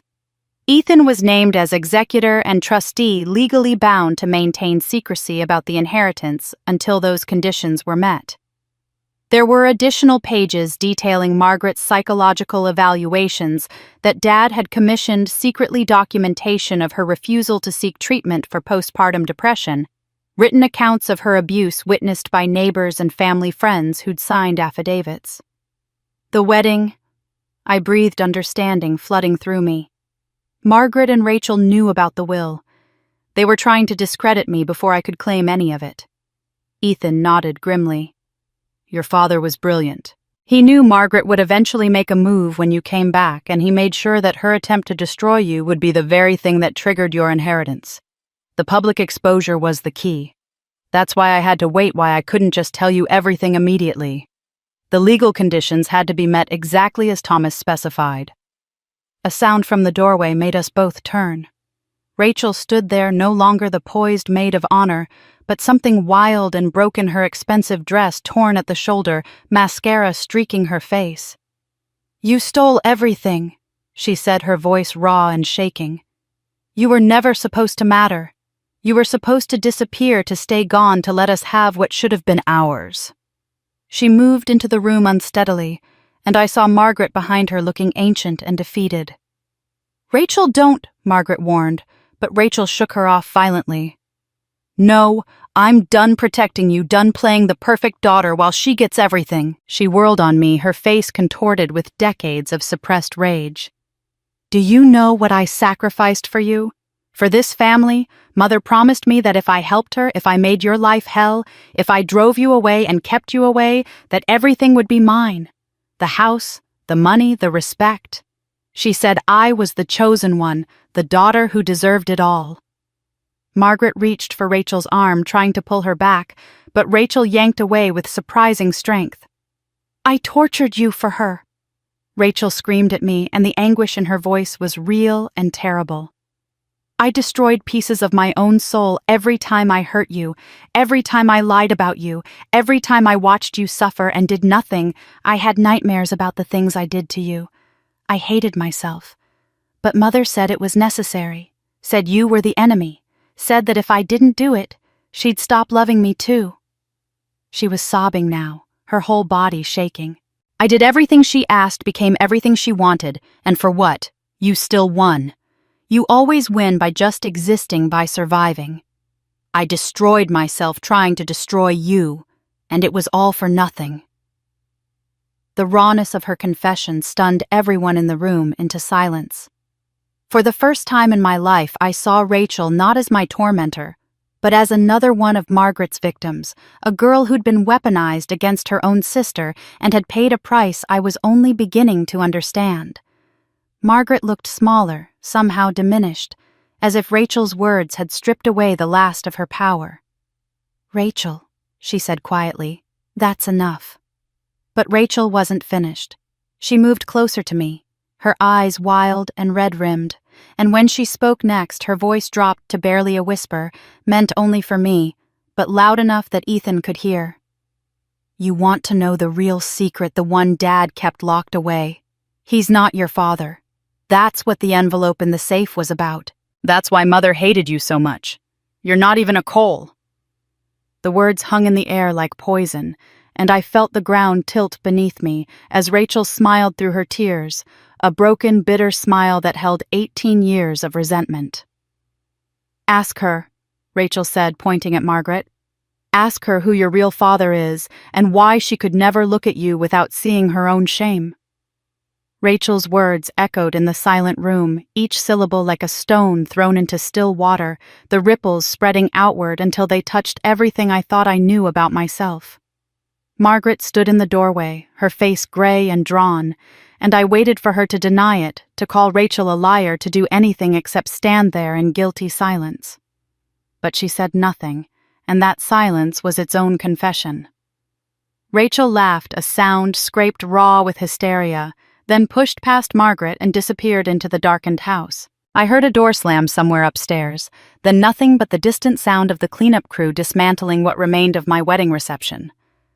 Margaret left without another word, moving like a woman decades older than she was, and suddenly Ethan and I were alone in the study, surrounded by the wreckage of revelations. I stared at the documents spread across the desk, at my father's careful handwriting, at the legal papers that promised me everything, while simultaneously taking away the one thing I'd always believed, that Thomas Cole was my father. Ethan moved to close the study door, then returned and sat in the chair across from me, his expression heavy with something that looked like dread. "There's something else you need to know," he said quietly, and the way he said it made my stomach drop. "Something I learned only recently, something that changes everything between us." He reached into the messenger bag he'd left by the door earlier and pulled out a folder I recognized from the safe. Inside were adoption papers yellowed with age, and he spread them on the desk alongside Dad's letter. My full name at birth was Ethan James Cole. I was born to Margaret Ann Cole when she was 19 years old, the result of a brief first marriage that ended badly. She gave me up for adoption because she couldn't care for me, couldn't afford me, and maybe couldn't bear to look at me because I reminded her of a man who'd abandoned her. The words seemed to come from very far away, filtered through water or glass. I stared at the papers, at the name Margaret Cole listed as birth mother, at the date that would make Ethan 17 years older than Rachel and me. "You're her son," I said slowly, trying to make my mind accept what my eyes were seeing. "You're Margaret's son, which means you're Rachel's half-brother, which means you're my—" I couldn't finish the sentence. "Half-brother through Margaret." Ethan finished, his voice rough with emotion. "Different fathers, your biological father, whoever he is, and my father from Margaret's first marriage. But yes, we share a mother, even though I was adopted out before I had any memories of her." He ran his hands through his hair, a gesture of frustration and anguish I was beginning to recognize. Thomas discovered this years later, I don't know how.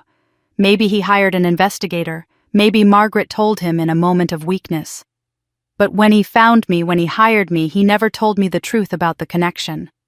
I didn't know Margaret was my birth mother until after I'd proposed to you, when I was going through Thomas's final documents to understand the full scope of the will. I felt my world tilting on its axis. Everything I thought I understood about the past few weeks, rearranging itself into a new and terrible pattern. "So when you said you fell in love with me," I began, my voice barely above a whisper. Ethan leaned forward urgently, his eyes desperate for me to understand. "I fell in love with you naturally, Jessica. I didn't know. How could I have known Margaret gave me up when I was 3 months old? I have no memories of her, no connection to her beyond biology. The family that adopted me raised me for better or worse. When I met you, you were just Jessica Cole, the daughter of a man I respected, a woman who'd survived impossible circumstances and emerged strong and brilliant. I had no idea we shared any blood." "But we do," I said, and the words tasted bitter. "We share a mother. Legally, biologically, we're siblings." Ethan shook his head firmly. "Half-siblings through a woman who gave me away and who you barely consider a mother. Different fathers, no shared childhood, no family connection beyond the accident of Margaret's biology. Jessica, in any meaningful way, we're not related. We're two people who found each other as adults, who chose each other freely, who built something real without knowing about a genetic connection that matters less than the love we share." But it did matter, I realized. It mattered because every kiss, every intimate moment, every time I'd imagined our future together was now tainted with the knowledge that we shared DNA, that somewhere in the twisted branches of our family tree, our paths crossed in a way that society would judge and condemn. "This is why Margaret was so eager for us to marry," I said slowly, understanding dawning. "She knew. She's known all along that you were her son. The wedding, the whole reconciliation, it was all designed to create some kind of perverse family reunion while simultaneously destroying me." Ethan's face went pale. "I don't think she knew I was her son. Thomas kept that secret carefully. But if she did know, if she was manipulating all of us..." He stood abruptly, pacing the small room. "Jessica, I understand if you need to walk away from this from me. I understand if knowing we share a mother makes everything we've built together feel wrong. But I need you to know something." He stopped pacing and looked at me with raw honesty. "I love you. Not because your father hired me to protect you, not because of some obligation or contract. I love you because you're strong and kind and you survived things that should have broken you. I love you despite Margaret, despite biology, despite every complicated thing about our situation. And if you can't love me back knowing what you know now, I'll understand. But I won't stop loving you." The words hung in the air between us, and I felt the weight of the choice before me. I could see Ethan as my half-brother let biology define us and walk away from the first real love I'd ever known. Or I could see him as simply Ethan, the man who'd protected me, who'd helped expose Margaret's cruelty, who'd chosen me freely without knowing about any family connection. I opened my mouth to respond, to tell him I needed time to process everything, when his phone rang with a shrill urgency that shattered the moment. He answered it, his face growing more concerned with each passing second. "When?" he asked sharply. "How serious?" A pause. "We'll be right there." He ended the call and looked at me with an expression I couldn't read. "That was Rachel. Margaret collapsed after she left here. They've taken her to County General. She's had some kind of stroke or cardiac event." He hesitated. "She's asking for you, Jessica. Only you." The drive to the hospital passed in silence, Ethan at the wheel, while I stared out the window at the dark streets of my childhood, every landmark a memory of pain or loneliness. We didn't speak about what had just been revealed, didn't address the impossible question of what we were to each other now. There would be time for that later, or there wouldn't, but right now, Margaret was dying, and apparently wanted to unburden herself to the daughter she'd spent 36 years destroying. County General loomed ahead, a squat brick building with flickering fluorescent lights that made everyone look sickly and drained. Ethan squeezed my hand once before I got out of the car, a gesture that carried everything we couldn't yet say aloud. The ICU nurse directed me to room 4, her expression professionally sympathetic in a way that told me she'd seen the family dynamics play out in 1,000 different variations. Margaret lay in the hospital bed looking smaller than I'd ever seen her, her skin gray against the white sheets, tubes and wires connecting her to machines that beeped and hummed with mechanical indifference. Her eyes were closed when I entered, and for a moment I thought she was already gone, but then they fluttered open and found mine. What I saw there shocked me. Not hatred or calculation, but something raw and genuine that might have been remorse. "Jessica," she rasped. Her voice damaged and weak, barely more than a whisper. A tear slid down her weathered cheek, and I knew instinctively these were real tears, not the performative kind she'd wielded as weapons throughout my childhood. "I'm sorry." The words were so unexpected, so simple and stripped of artifice, that I had to grip the back of the visitor's chair to steady myself. I moved closer, but didn't sit standing at the foot of her bed like a judge awaiting testimony. "I was sick." Margaret continued each word clearly in effort. "After you were born, after you and Rachel came into the world, something in my brain broke. They didn't have good words for it back then, didn't really understand postpartum psychosis the way they do now. When they laid you both in my arms, still covered in blood and vernix, I looked at Rachel and felt this overwhelming love that was almost violent in its intensity. Then I looked at you." She paused, struggling for breath, and a monitor beeped more insistently before settling back into rhythm. I felt nothing. Worse than nothing. I felt terror, like you were a stranger's child they'd given me by mistake, like if I held you I might hurt you or drop you or do something unforgivable.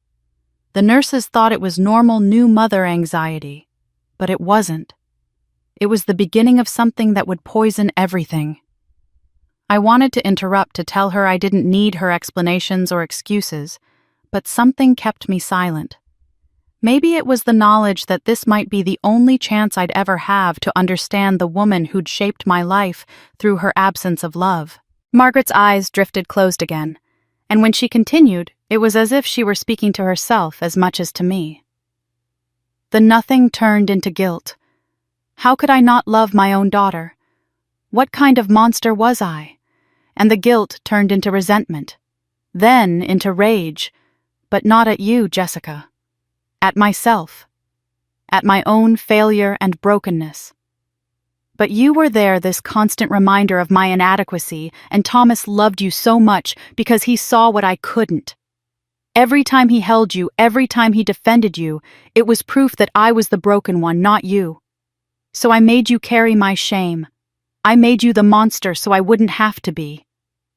Her confession was delivered without self-pity, just a flat recitation of psychological destruction, and I recognized in her words the same pattern that had shaped her own childhood. Your mother, I said quietly. Your mother did this to you, didn't she? Margaret's eyes opened again, and in them I saw the ghost of the girl she'd once been, the daughter who'd been rejected and had spent a lifetime trying to outrun that rejection by creating it in someone else. My mother was cold as January frost, Margaret whispered. Nothing I did was ever good enough. She told me I was a burden, a mistake, that she'd never wanted children. I swore when I was pregnant that I'd never be like her, that I'd be warm and loving and everything she wasn't. But I became worse. I destroyed you to prove I wasn't her, and in doing that, I became exactly her. The cycle continued through me, through Rachel, and now it ends with you somehow still standing. She coughed, a wet, rattling sound that brought a nurse rushing in to check her monitors. The nurse adjusted something on the IV drip and gave me a meaningful look that said I shouldn't tire the patient, but Margaret waved her away with surprising fierceness. When we were alone again, she continued in a voice even weaker than before. Thomas wanted to leave me. Did you know that, when you were 12, he told me he was going to file for divorce and take you with him, but I threatened him. Told him I'd accuse him of abuse, that I'd make sure he never saw you again, that I'd destroy his reputation in this town where reputation was everything. So he stayed trapped in a marriage that was killing him day by day, all to protect you from losing him completely. Her face crumpled with something that might have been genuine remorse. I killed him as surely as if I'd put a gun to his head. The stress, the unhappiness, the constant tension. His heart gave out because I poisoned the air he breathed. I felt tears on my own cheeks now, but they weren't for Margaret. They were for Dad, for the sacrifice he'd made, for the prison he'd chosen to protect me. I don't forgive you, I said, and my voice was steady despite the tears. I can't forgive you, but I understand now. You were a victim who created more victims. That doesn't excuse what you did, but it explains it. You were sick, and you refused to get help, and that choice destroyed multiple lives. Margaret nodded weakly, seeming almost relieved that I hadn't offered false absolution. Rachel? She breathed. Rachel was my weapon. I shaped her into my hatred, forced her to carry my cruelty so I wouldn't have to dirty my own hands. She's suffering, Jessica. She's been suffering her whole life, playing a role I forced on her when she was too young to resist. Promise me you'll remember that when you think of her. She's a victim too. The mention of Rachel sent a chill through me. Where is she? I asked urgently. Margaret's eyes suddenly widened with something that looked like fear cutting through the fog of medication and approaching death. She left about an hour ago, Margaret said, her voice gaining strength through alarm. She was crying, saying things that didn't make sense. Something about fixing everything, about ending it the way it should have ended years ago. She said she was going home. Jessica, I think she's going to do something terrible. I was already moving toward the door when Margaret called out one last time. "Jessica, wait. There's something else. About your father, your real father." But I didn't stay to hear it. I ran from that room, from that hospital, my wedding dress still trailing behind me like a ghost. Ethan met me in the parking lot, and I told him breathlessly about Rachel, about her cryptic words, about the fear in Margaret's eyes. We drove toward the family home with my heart hammering against my ribs, and as we rounded the final curve in the road, I saw it, a column of smoke rising black against the night sky, lit from below by the orange glow of flames consuming the house where I'd grown up, the house that held all our secrets, the house that Rachel had apparently decided should burn with everything in it. The smoke was visible for miles, a black column rising into the night sky like a funeral pyre. As Ethan's car screeched around the final corner onto Maple Street, I saw the house fully engulfed in flames, orange and yellow tongues licking out of every window on the second floor, the sound of breaking glass sharp above the roar of the fire. Neighbors stood in their yards in bathrobes and pajamas, phones pressed to their ears, calling 911, their faces painted orange by the hellish glow. Ethan barely had the car stopped before I threw open the door and stumbled out my wedding dress, catching on the door handle and tearing with a sound like ripping flesh. Rachel stood alone in the front yard, perfectly still in the midst of chaos, her face turned up toward the burning house as if she were worshipping at an altar.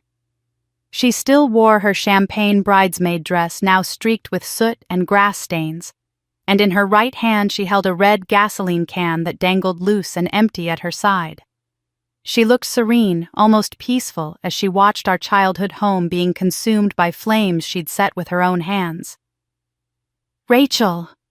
I screamed, running toward her, but she didn't turn.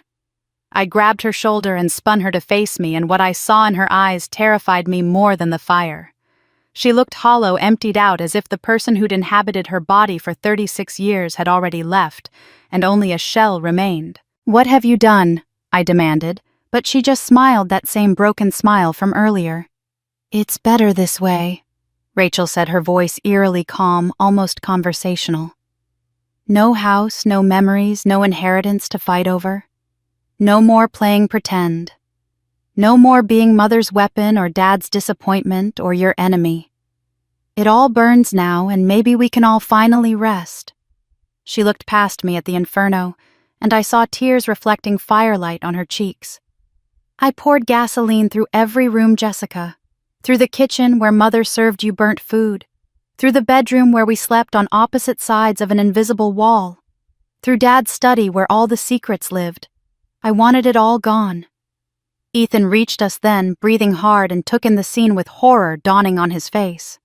Rachel glanced at him with something almost like sympathy. "Tell Margaret I'm sorry I couldn't be what she needed," she said. Then she reached into the bodice of her dress and pulled out a folded piece of paper, pressing it into my hands. "Read it after," she said quietly. "I need you to understand, even if you can't forgive."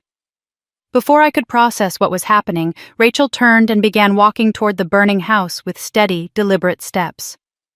"Rachel, no!" I lunged after her, but Ethan caught me around the waist, his arms like iron bands holding me back.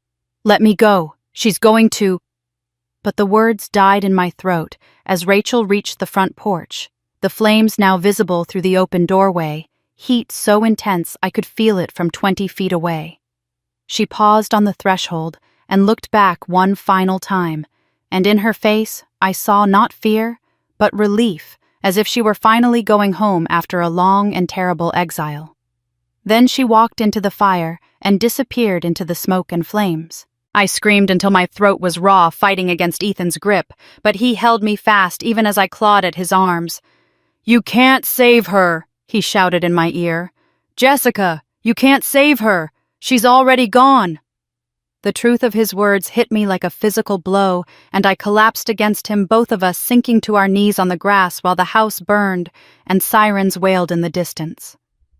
With shaking hands, I unfolded the letter Rachel had given me, reading by the light of the fire that was taking my sister's life. Her handwriting was shaky but legible, written recently, maybe even today. "I'm sorry," it began.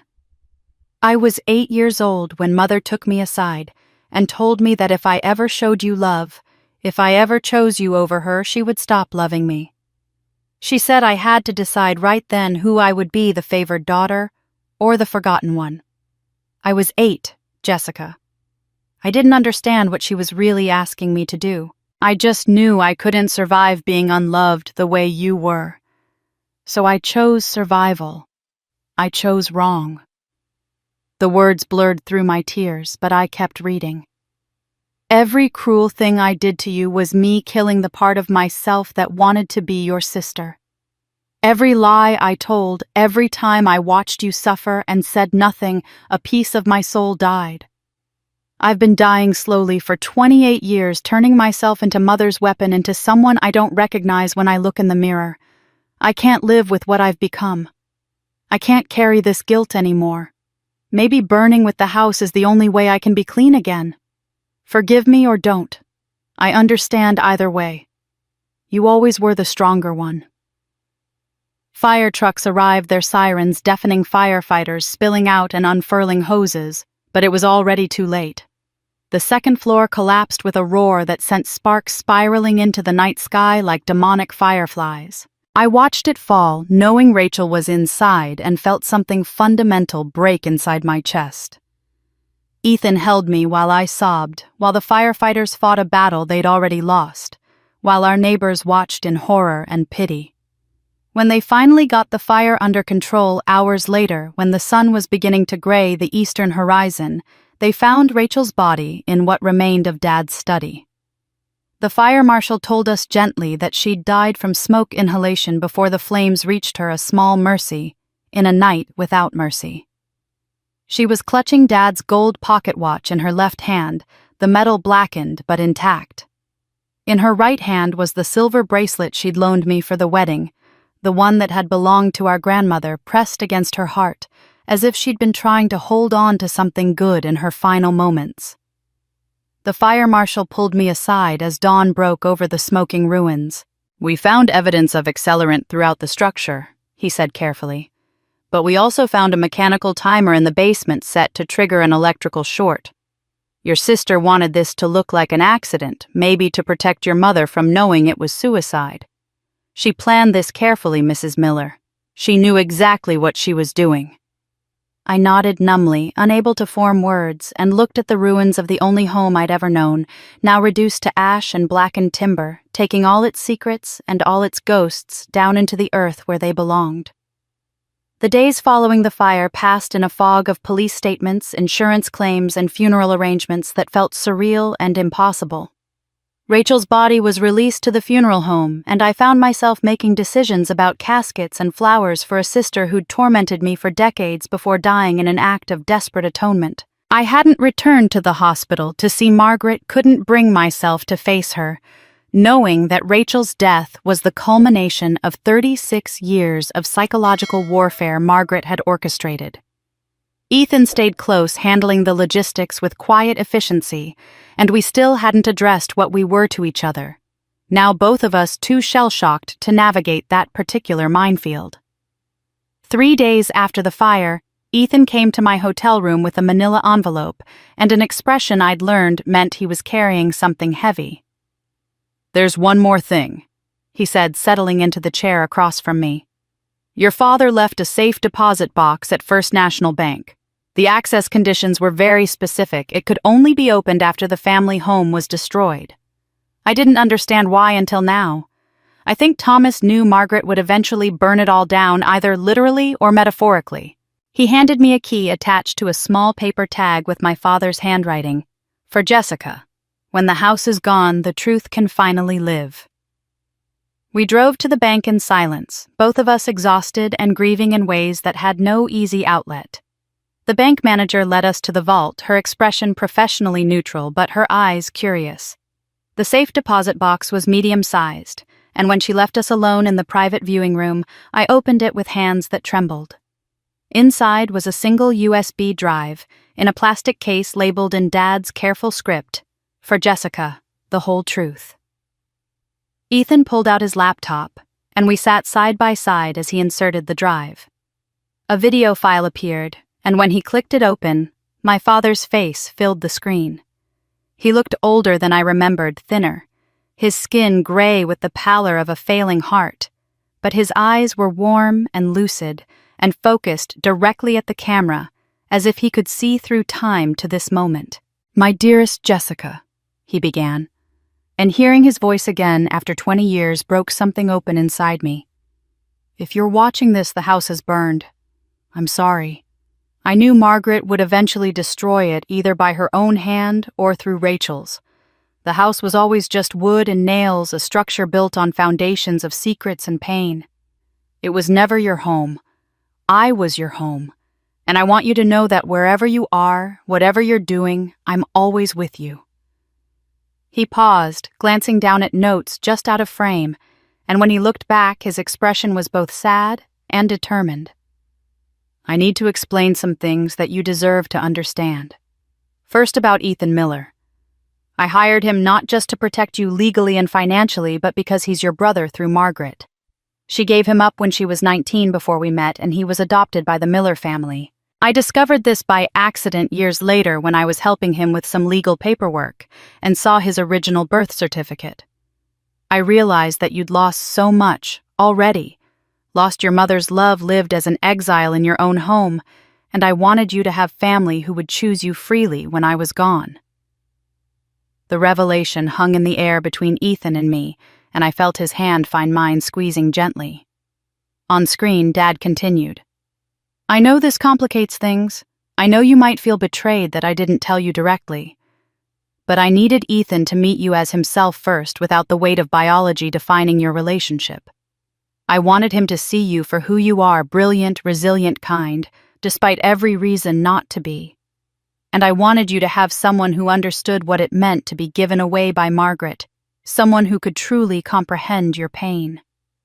Dad's face grew more emotional, his eyes shining with unshed tears. "I've documented everything, Jessica. Years of Margaret's psychological abuse. Her refusal to seek treatment for postpartum psychosis, the ways she weaponized Rachel against you, all of it.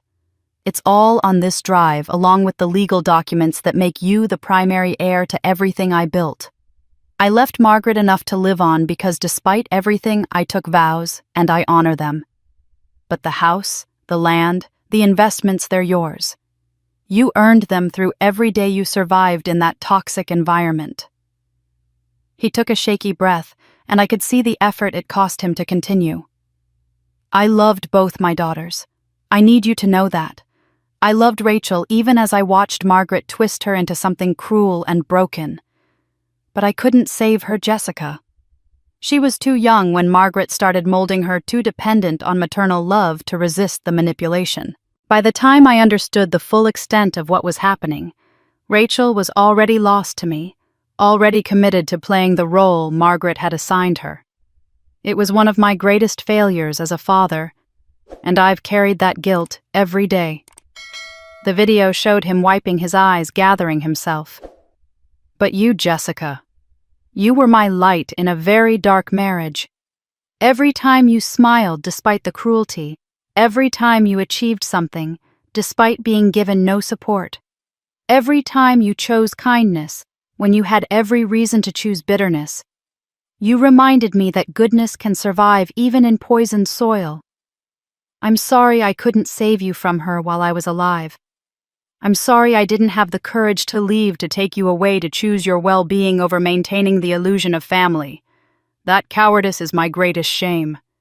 His voice grew stronger, more urgent. "But I gave you tools, Jessica. I gave you Ethan. I gave you documentation. I gave you an inheritance that will ensure you never have to depend on anyone who doesn't deserve your trust. I gave you everything I could from beyond the grave because I failed to give you enough while I was living. Use these tools. Build a life that's yours, free from Margaret's shadow, free from the weight of secrets. And know that every single day of your life, from the moment you took your first struggling breath until this moment, right now, I was proud of you. You are not broken. You are not unwanted. You are my daughter, and you are enough exactly as you are." The video ended with Dad reaching toward the camera, his hand filling the frame for a moment, before the screen went black. I sat, frozen tears streaming down my face, unable to speak or move. Ethan's arm came around my shoulders and I turned into him, sobbing against his chest for the father I'd lost too soon, for the sister who died before we could truly be sisters, for all the years of pain that could have been prevented if Margaret had simply sought help instead of spreading her sickness like a contagion through our family. We sat in that small bank room for a long time, processing everything, until finally I had no tears left. As we gathered our things to leave, my phone rang with a number I didn't recognize. I answered, and a nurse's gentle voice said, "Ms. Cole, this is County General. I'm calling about your mother, Margaret Cole. I'm very sorry to tell you that she passed away about an hour ago. When we informed her of her daughter Rachel's death, she suffered a massive cardiac event. We did everything we could, but her heart simply gave out. I'm so sorry for your loss." I hung up the phone and stood in the bank parking lot, staring at nothing, trying to process the information that both Margaret and Rachel were now gone within days of each other. The family that had defined my entire existence through their rejection had simply ceased to exist, leaving me standing alone in the wreckage, wondering who I was without their cruelty to define me. Ethan guided me gently to the car and drove us back to the hotel, where I sat by the window watching the sun set over the town that had never felt like home, feeling hollowed out and strangely weightless, as if gravity itself had loosened its hold. The funeral was scheduled for the following Saturday, a joint service that seemed grimly appropriate given how intertwined Margaret and Rachel had been in life and death. I insisted on a small, simple ceremony, despite the funeral director's suggestions for something more elaborate. They would be buried in plots I purchased next to where Dad rested, not because they deserved to lie near him, but because in some twisted way they'd all been prisoners of the same sickness, bound together by secrets and lies, until death finally released them. The morning of the funeral dawned gray and cold, the kind of November day that feels like the earth itself is mourning. Only a handful of people gathered at the graveside. Ethan standing solid beside me, Mrs. Chen, in a black coat she must have owned for decades, and perhaps a dozen townspeople who came out of obligation or morbid curiosity rather than genuine grief. 2 coffins sat suspended over their graves side by side, and I stared at them, feeling nothing but a vast echoing emptiness where anger or sadness should have lived. The minister spoke the traditional words about dust and ashes and eternal rest, but I barely heard them. I was thinking about cycles, about how Margaret's mother had broken her, how Margaret had broken Rachel and tried to break me, how that chain of damage could have continued forever if someone hadn't finally said enough. When the minister finished and looked at me expectantly, I realized the small crowd was waiting for me to speak, to offer some eulogy or condemnation, to give voice to the complicated grief of losing people who'd never really been family. I stepped forward, and my voice, when it came, was quiet but steady. My mother and sister were broken people who broke others. I said, looking not at the coffins, but at the faces of the neighbors who'd watched me grow up unloved and had done nothing. They were victims of generational trauma, of mental illness left untreated, of a society that didn't know how to help women who couldn't bond with their children. They were also perpetrators of deliberate, calculated cruelty that shaped my entire life. Both things are true. I paused, choosing my words carefully. I won't carry their brokenness forward. That ends here with me in this moment. I choose to remember them as complicated, damaged human beings who caused immense pain and who suffered immensely themselves. That's the truth I choose to hold. I knelt and placed 2 white roses on the coffins, one on each, the gesture feeling both too much and not enough. They were victims too, even as they victimized me. I said more to myself than to the watching crowd. And I release them now, not with forgiveness. I don't think I'll ever truly forgive, but with understanding and the decision to stop letting their poison run through my veins. I stood and stepped back to Ethan's side, and he took my hand as the coffins were lowered into the earth. The crowd dispersed quickly, people murmuring awkward condolences as they hurried back to their cars, eager to escape the uncomfortable weight of a family's dysfunction laid bare. Mrs. Chen embraced me tightly before leaving, whispering that my father would be proud, and then Ethan and I were alone among the gravestones. We stood in silence while the cemetery workers began filling the graves, the sound of dirt hitting wood, both final and strangely peaceful. Before we left, I returned to the funeral director's office to collect the few personal items that had been recovered from the fire and from Rachel's body. He handed me a small box with solemn ceremony, and inside I found Dad's gold pocket watch, its face blackened by smoke but still intact, the hands frozen at 2:47, the moment Rachel must have picked it up before the flames took her. Beside it lay Margaret's silver bracelet, the one Rachel had loaned me for the wedding, its delicate surface etched with words I'd never noticed before. Forgiveness is the hardest revenge. I held both items in my palms, feeling their weight, understanding that these were the only physical remnants of a family that had destroyed itself from within. I didn't put them on. Instead, I wrapped them carefully in tissue paper and placed them in my purse, knowing I would keep them not as treasures, but as reminders, the watch as evidence of Dad's love that persisted even through Rachel's cruelty, the bracelet, as proof that even Margaret, in some distant corner of her damaged psyche, had understood what she'd done wrong, even if she'd been unable to stop doing it. These objects would live in a drawer somewhere, tangible evidence of the cost of hatred and the power of choosing finally to let go. As Ethan and I walked back toward the parking lot, a man in a dark suit approached, briefcase in hand, his expression professionally sympathetic. "Mrs. Miller," he said, and I nodded, still getting used to my married name. "I'm David Chen, Mrs. Cole's attorney. I have something she left with specific instructions that it be given to you only after her death." He held out a sealed envelope, thick and formal, Margaret's angular handwriting across the front. "For Jessica, my final truth." I took it with trembling hands, staring at my mother's handwriting one last time, and wondered what poison or revelation she'd saved for beyond the grave, what final manipulation, or perhaps impossibly what genuine truth she'd finally found the courage to confess. I waited until we were back in the hotel room before opening Margaret's final letter, needing privacy for whatever revelation or manipulation awaited inside. Ethan sat across from me, present, but giving me space as I broke the seal and unfolded the single sheet of paper. Margaret's handwriting was shakier than I remembered, the letters slanting and uncertain, written by a dying woman who knew these would be her last words to the daughter she'd spent a lifetime destroying.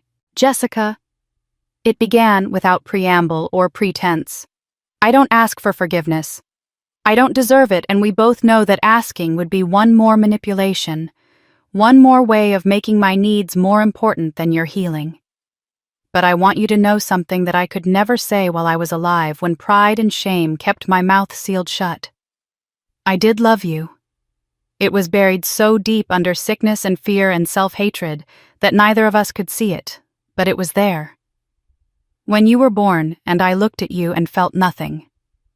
That absence of feeling was itself a kind of love in reverse, a desperate wish that I could feel what I was supposed to feel, a grief for the bond that should have existed but didn't.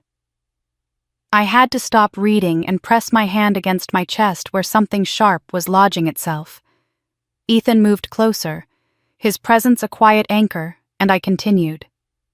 I was too broken to show you love in any way that mattered. By the time I understood what I'd done, by the time the fog of untreated mental illness lifted enough for me to see the damage clearly, it was too late to fix. You were already gone, already building a life far away from me, and I told myself that was better anyway, that you were safer without me. But the truth is, I was too much of a coward to face what I'd become, to reach out and admit that I'd tortured my own daughter because I couldn't stand to look at my own reflection in her eyes. The words were brutal in their honesty, offering no excuses, no requests for sympathy. I spent 36 years hating myself and projecting that hate onto you because it was easier than doing the hard work of healing. I turned Rachel into a weapon because I was too weak to fight my own battles. I let Thomas die slowly in a poisoned marriage because I was too selfish to let him go. Every cruel choice I made was me choosing the path of least resistance, the path that let me avoid confronting my own monstrosity. I hope you never know this kind of self-destruction, this particular hell of watching yourself hurt people you should protect and being unable to stop. Your mother, Margaret. That was all. No lengthy explanation, no detailed apology, just a stark acknowledgement of damage done and the admission that love had existed somewhere beneath the wreckage, inaccessible and useless, but real. I set the letter down and sat in silence, trying to process how I felt. Anger would have been easier. Rage would have been cleaner. But what I felt was a profound, aching sadness for the waste of it all, for the mother and daughter who might have loved each other in some other timeline, where Margaret had gotten help, where postpartum psychosis had been understood and treated, where cycles of abuse were broken instead of perpetuated. Can you forgive someone who tortured you even if they were mentally ill? I asked Ethan finally, not really expecting an answer. Does understanding someone's pain erase your own? If I acknowledge that Margaret was sick, that she was a victim too, does that somehow diminish what she did to me? Ethan considered this carefully, his lawyer's mind working through the moral and philosophical implications. Forgiveness isn't about them deserving it, he said gently. It's about you deciding not to carry their weight anymore. You can understand that Margaret was mentally ill, and also acknowledge that her illness destroyed your childhood. Both things can be true. You can feel compassion for the broken girl she once was and still refuse to forgive the woman who chose again and again not to get help, not to break the cycle, not to protect you. He took my hand. You don't owe her forgiveness, Jessica. You don't owe her anything. What you owe yourself is the freedom to define what comes next on your own terms. I sat with his words, turning them over like stones, examining them from different angles. The truth was, I felt neither forgiveness nor hatred. Those were both too simple, too clean for the complicated tangle of emotions Margaret's letter had stirred up. What I felt was exhaustion, the bone-deep weariness of a war that had finally ended, and beneath that a strange lightness, as if Margaret's admission had somehow released me from the need to prove my worth or justify my existence. She'd confirmed what I'd always known. Her cruelty had never been about my unworthiness. It had always been about her own broken places. They're gone, I said finally, my voice steady. Margaret, Rachel, the house, all of it. Gone. And I'm still here. That's enough. I looked at Ethan. I don't need to forgive them or condemn them or figure out the exact ratio of victim to perpetrator that makes sense of their actions. I can just let it be over. Let them be dead and gone while I'm alive and moving forward. That's my choice. The next morning we drove to the burned lot where the family home had stood. The insurance company had already cleared the debris, leaving only a concrete foundation and the blackened outline of where walls had been. I'd brought a small wooden box from the antique store downtown, plain and unadorned, and I placed inside it Margaret's final letter and Rachel's suicide note. 2 confessions from 2 broken women who'd never found their way to healing. Ethan helped me dig a hole in the exact spot where Dad's study had been, where the safe had held all the family's secrets, where I'd discovered the truth about being a twin. We buried the box there deep enough that no casual observer would ever find it, and I tamped down the earth with my hands, feeling the soil cold and final against my palms. Let the past stay buried, I said, standing and brushing dirt from my jeans. Let the secrets and the shame and the cycles of abuse stay here in this earth. I'm taking nothing forward but the lessons that cruelty compounds across generations until someone chooses to stop it. That mental illness left untreated destroys everyone. It touches that love and hate can coexist in the same heart until it breaks. I looked at the ruins one last time, and that survival is its own form of victory. As we walked back to Ethan's car, I noticed a woman standing at the edge of the property line, partially hidden by an oak tree that had somehow survived the fire. She was perhaps in her 50s, well-dressed in a dark coat, holding a leather folder against her chest. When she saw me looking, she stepped forward deliberately, and I saw her face was drawn with some complicated emotion I couldn't identify. She didn't approach, just stood there watching us with an intensity that made the hair on my neck rise. The folder she held had words printed across it that I could just make out from this distance: Cole family estate, legal inquiry. My steps slowed. "Who is that?"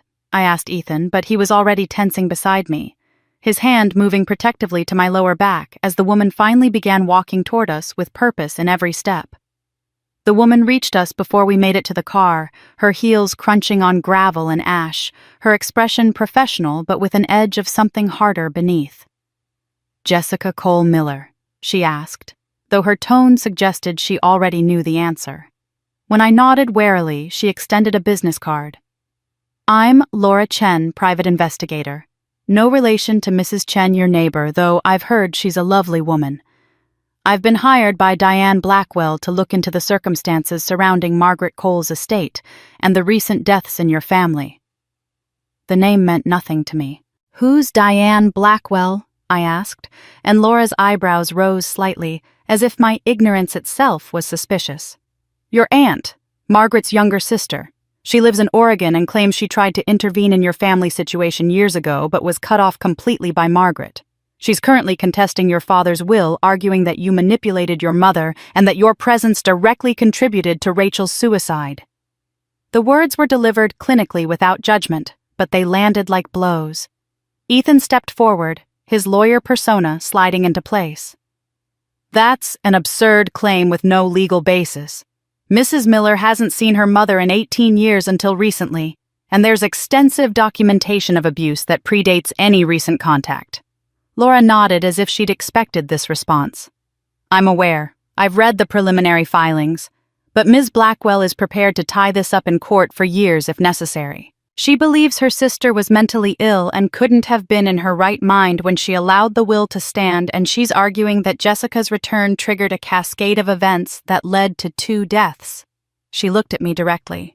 She's grief-stricken and angry, and she wants answers. Or money. Possibly both. We agreed to meet with Diane the following day at Ethan's office, and I spent that night wrestling with anger that felt both justified and dangerous. This woman, this aunt I'd never met, who'd apparently done nothing to help me as a child, was now swooping in to claim some moral high ground and a piece of Dad's estate. Ethan sat across from me in the hotel room, surrounded by documents and legal pads, building what he called an airtight defense. He looked up at one point and said quietly, "We can destroy her case easily. I have the recordings of Margaret and Rachel's conspiracy, your father's documentation of abuse witness statements from Mrs. Chen and others. We can make Diane Blackwell look foolish and cruel in front of a judge, humiliate her publicly, make sure she never bothers you again." The temptation was real and powerful. The old Jessica, the one who'd carried rage like armor for 18 years, wanted exactly that kind of definitive victory. But I thought of Dad's words echoing through time. "Kindness is not weakness, Jessica. Remember that when the world is cruel." I thought of Margaret's final letter, of Rachel's broken confession of the cycles of cruelty that had destroyed my family from within. "No," I said finally. "I want to meet with her face to face, just the 2 of us. No lawyers, no recordings, no weapons. I want to hear what she has to say." Diane Blackwell arrived at Ethan's office the next afternoon, looking like an older, harder version of Margaret, the same angular features, the same suspicious eyes, but without the practiced warmth Margaret had weaponized. She sat across from me in the conference room with her arms crossed, her posture radiating hostility. "You have some nerve," she began without preamble, "showing up after all these years and tearing my sister's family apart. Margaret told me about you, about how difficult you were, how you drove Thomas to an early grave with your problems. And now both of them are dead, and you're sitting here ready to take everything." I let her speak, let the accusations wash over me without interrupting, and when she finally ran out of venom, I said quietly, "Your sister was very sick. She had severe postpartum psychosis that went untreated for 36 years. She rejected me from birth, not because I was difficult, but because her brain chemistry made it impossible for her to bond with me." I pulled out my phone and played the audio recording of Margaret's therapy session, her voice filling the small room with its cold confession. Diane's face went pale as she listened to her sister describing how she'd felt nothing when she looked at me, how she'd needed me gone. When the recording ended, I showed her Rachel's suicide note, Margaret's final letter, the documentation Dad had compiled. Diane sat frozen, her anger draining away into something that looked like horror and shame. "I didn't know," she whispered. "Margaret told me you were the problem. She said you were troubled, that she'd tried everything. I offered to help once when you were about 10 and she cut me off completely. Stopped taking my calls, returned my letters. I thought maybe I was overstepping." "She was protecting her secrets," I said, "and her image. She couldn't let anyone see what was really happening because then she'd have to face it herself." I gathered the documents and put them away. "Your sister hurt me deeply, Diane. She destroyed my childhood and weaponized my own sister against me. But I understand now that she was a victim, too, of untreated mental illness and generational trauma. I won't dishonor her memory by destroying yours with a court battle." I stood ready to leave. "Take what you need from the estate for peace of mind. My father left enough for everyone. I don't need it all to move forward, and I don't need to prove I deserved his love by fighting you for money. I already know I deserved it." Diane sat in stunned silence as I walked to the door. "Wait!" she called out, her voice cracking. "I'm sorry. I'm so sorry I didn't try harder to help you. I'm sorry I believed her version instead of looking deeper." I turned back and saw genuine remorse in her face. "Believing her was easier," I said gently. "Everyone believed her because the alternative was too uncomfortable to consider. But that ends now. No more lawsuits, no more accusations. Let's just let them rest." She nodded, tears streaming down her face, and I left her sitting in that conference room with the wreckage of everything she'd thought she knew about her sister. Ethan was waiting in the hallway, and we walked out of the building into cool autumn air. We'd made it halfway to the parking lot when he stopped and turned to me, his expression vulnerable in a way I'd rarely seen. "Jessica," he said, and something in his tone made my heart start racing. "We need to talk about what we are. We've been avoiding it, both of us, but we can't anymore. Are we brother and sister connected by Margaret's biology? Or are we something more? Something we chose despite that biology?" He took my hands in his. "Because I need to know. I need to know if what we have is real, or if it ended the moment we learned we share a mother." His question hung in the air between us, demanding an answer I'd been avoiding since the moment I learned we shared Margaret's DNA. "Let's go to the lake," I said finally. "I need to be somewhere Dad loved, somewhere that feels clean." We drove in silence to the same spot where Ethan had proposed, where the water stretched out calm and endless under a sky threatening rain. We sat on the old wooden dock with our feet dangling over the edge, and for a long moment neither of us spoke, both gathering courage for a conversation that would define everything that came next. "We're not blood siblings," Ethan began carefully, his lawyer's precision evident in how he chose his words. "Different fathers, different upbringings, no shared DNA beyond Margaret. Legally, morally, by any standard that matters in the eyes of the law or most ethical frameworks, we're not breaking any rules. But emotionally, psychologically, it's complicated." He turned to look at me, his eyes searching mine. "I was adopted at 3 months old. I have no memories of Margaret as a mother, no attachment to her beyond the biological accident of her giving birth to me. The Millers raised me for better or worse. When I met you, you weren't my sister. You were Jessica Cole, a woman I grew to love completely independent of any family connection." I watched the water lap against the dock posts, gathering my own thoughts. "I didn't grow up with you," I said slowly. "There were no childhood memories, no shared holidays, no sibling bond formed in the crucible of family life. You came into my life as an adult, as someone my father trusted, and then as someone I trusted. The bond between us was built on choice and respect and eventually love. It had nothing to do with Margaret." I looked at him. "But knowing we share a mother changes how other people will see us. It changes the story we can tell about ourselves." We talked for hours as the afternoon light shifted toward evening, working through every angle of our impossible situation. Ethan had been given away before he could form any attachment to Margaret. I had been psychologically rejected by her from birth. We'd met as adults, fallen in love without knowing about any biological connection, built something real and chosen. The DNA we shared was purely accidental, a quirk of Margaret's history that had nothing to do with who we were to each other. But we both knew that society had rules about these things, spoken and unspoken, and we'd be judged by people who wouldn't understand the nuance. "I love you," I said finally, the words feeling both terrifying and inevitable. "Not because you're Margaret's son, not because my father hired you, not because of obligation or convenience or any reason except that you're Ethan.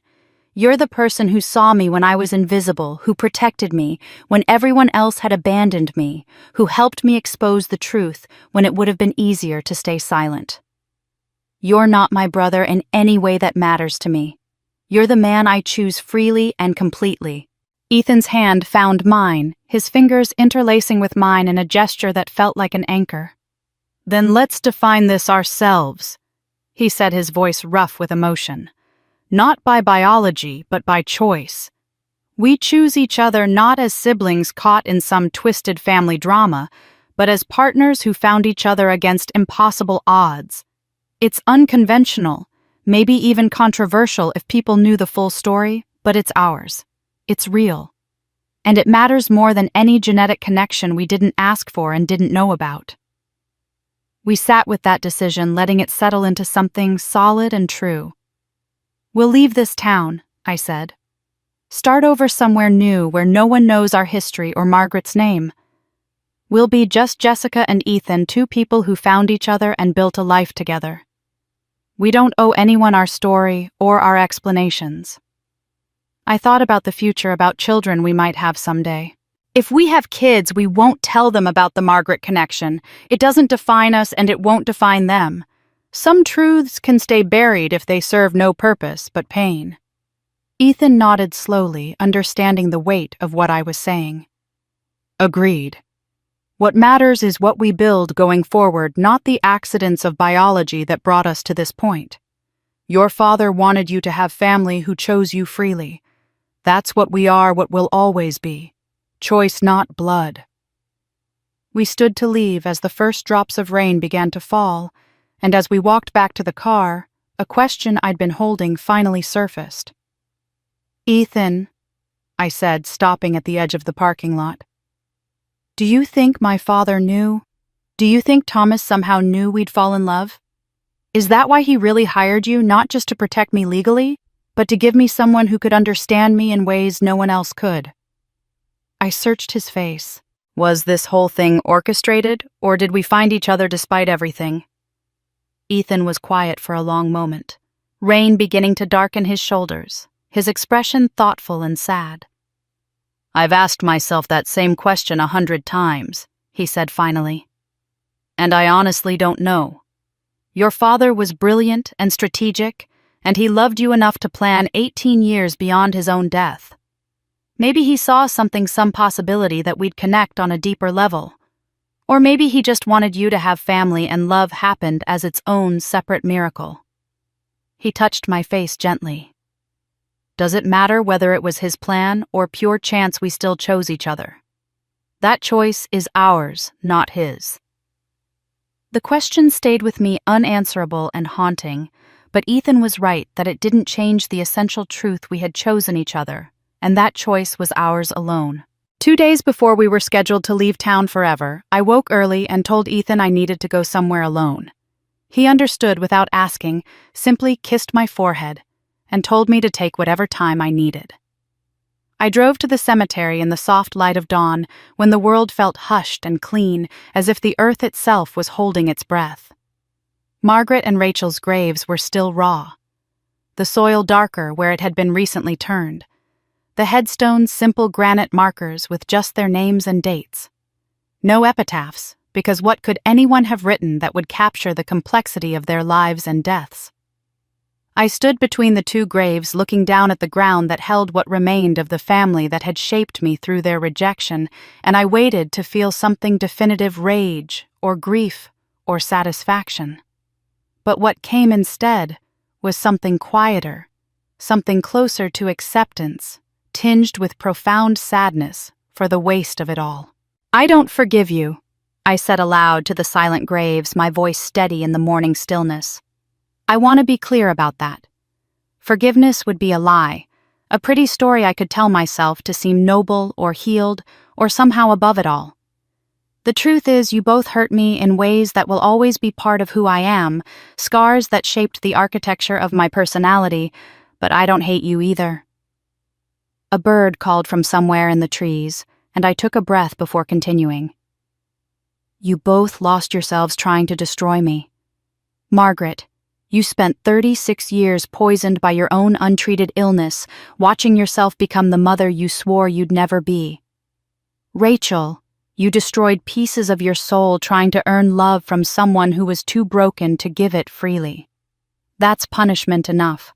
I don't need to add my hatred to your suffering. I knelt beside Rachel's grave, my hand touching the cool earth, and felt tears finally come. I've been thinking about your last act walking into that fire, I said softly. For so long I saw it as just despair, just you giving up. But it was more than that, wasn't it? It was love in the only way you knew how to show it. You removed yourself from the equation so I could finally be free of our toxic triangle, so I could inherit what Dad left me without you standing in the way. You gave me your suicide note so I'd understand you weren't just a monster, that you'd been a prisoner too. I stood and pulled a single red rose from the bouquet I'd brought, placing it carefully on her grave. I would have loved you, Rachel.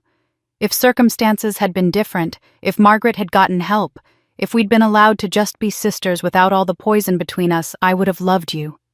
I hope wherever you are now, you know that. I hope you found the peace that was impossible here. I turned to Margaret's grave and stood there for a long moment, the second rose still in my hand. Then I placed it back in the bouquet, leaving her grave bare. You don't get my forgiveness, but you don't get my hatred either, I told her. I'm taking back all the energy I spent over the years trying to earn your love, trying to understand your cruelty, trying to figure out what I did wrong to deserve your rejection. I'm taking it all back and using it to build my own life, one you have no part in. The words felt like a declaration of independence, a final severing of chains I'd worn so long I'd almost forgotten they were there. As I walked back toward the cemetery gates, I felt physically lighter, as if I'd set down a weight I'd been carrying since childhood. The desperate need for Margaret's approval, the aching desire for Rachel's sisterhood, the constant questioning of my own worth, all of it was simply gone, not through forgiveness or understanding, but through the simple decision to stop giving them power over my present and future. The revenge I'd dreamed of as a teenager, dramatic and destructive, would have poisoned me the way Margaret's hatred had poisoned her. But this survival success, the ability to walk away and build something new, this was the greatest revenge of all. I was still standing while they were gone, and I would use that gift to create the life they'd tried so hard to prevent me from having. At the cemetery gate, a familiar figure waited beneath the iron arch. Mrs. Chen stood wrapped in a heavy coat against the autumn chill, her kind face creased with age and sympathy. "Jessica, dear," she said warmly, "I hoped I'd catch you here. I have something for you." From her large purse, she pulled a small package wrapped in brown paper and tied with string, the kind of careful packaging that spoke of something precious, preserved for a long time. "Your father gave this to me 20 years ago, right before he died. He said to keep it safe and give it to you when you were truly free. He said I'd know when that moment came." Her eyes were bright with tears. "And watching you walk out of that cemetery just now, your shoulders straight and your head high, I knew. You're free now, aren't you, dear? Free of them, free of the past, free to finally be yourself." I took the package from Mrs. Chen's wrinkled hands, feeling its weight, and knew before opening it that whatever was inside would be significant. "Thank you," I managed to say, my voice thick with emotion. "For keeping this safe. For being kind to me when no one else was." She patted my cheek gently the way a grandmother might, and told me she'd always known I'd survive, that I had my father's strength. Then she left me alone to open what would be his final gift. I waited until I was back in the hotel room, sitting on the bed with late morning light streaming through the window, before I carefully untied the string and unwrapped the brown paper. Inside was a leather journal worn soft with handling, the kind with a strap that wrapped around to keep it closed. My hands trembled as I opened it to the first page and saw Dad's familiar handwriting, the date, November 12th, 1988, the day Rachel and I were born. "Today my daughters came into the world," he'd written. "Rachel arrived first, pink and screaming and perfect. Jessica came 5 minutes later, blue and silent, fighting so hard to breathe. The doctors worked on her for 7 minutes that felt like 7 years. When she finally cried, when her lungs finally opened, I understood what it meant to pray." Margaret held Rachel and looked at her with wonder. She wouldn't hold Jessica.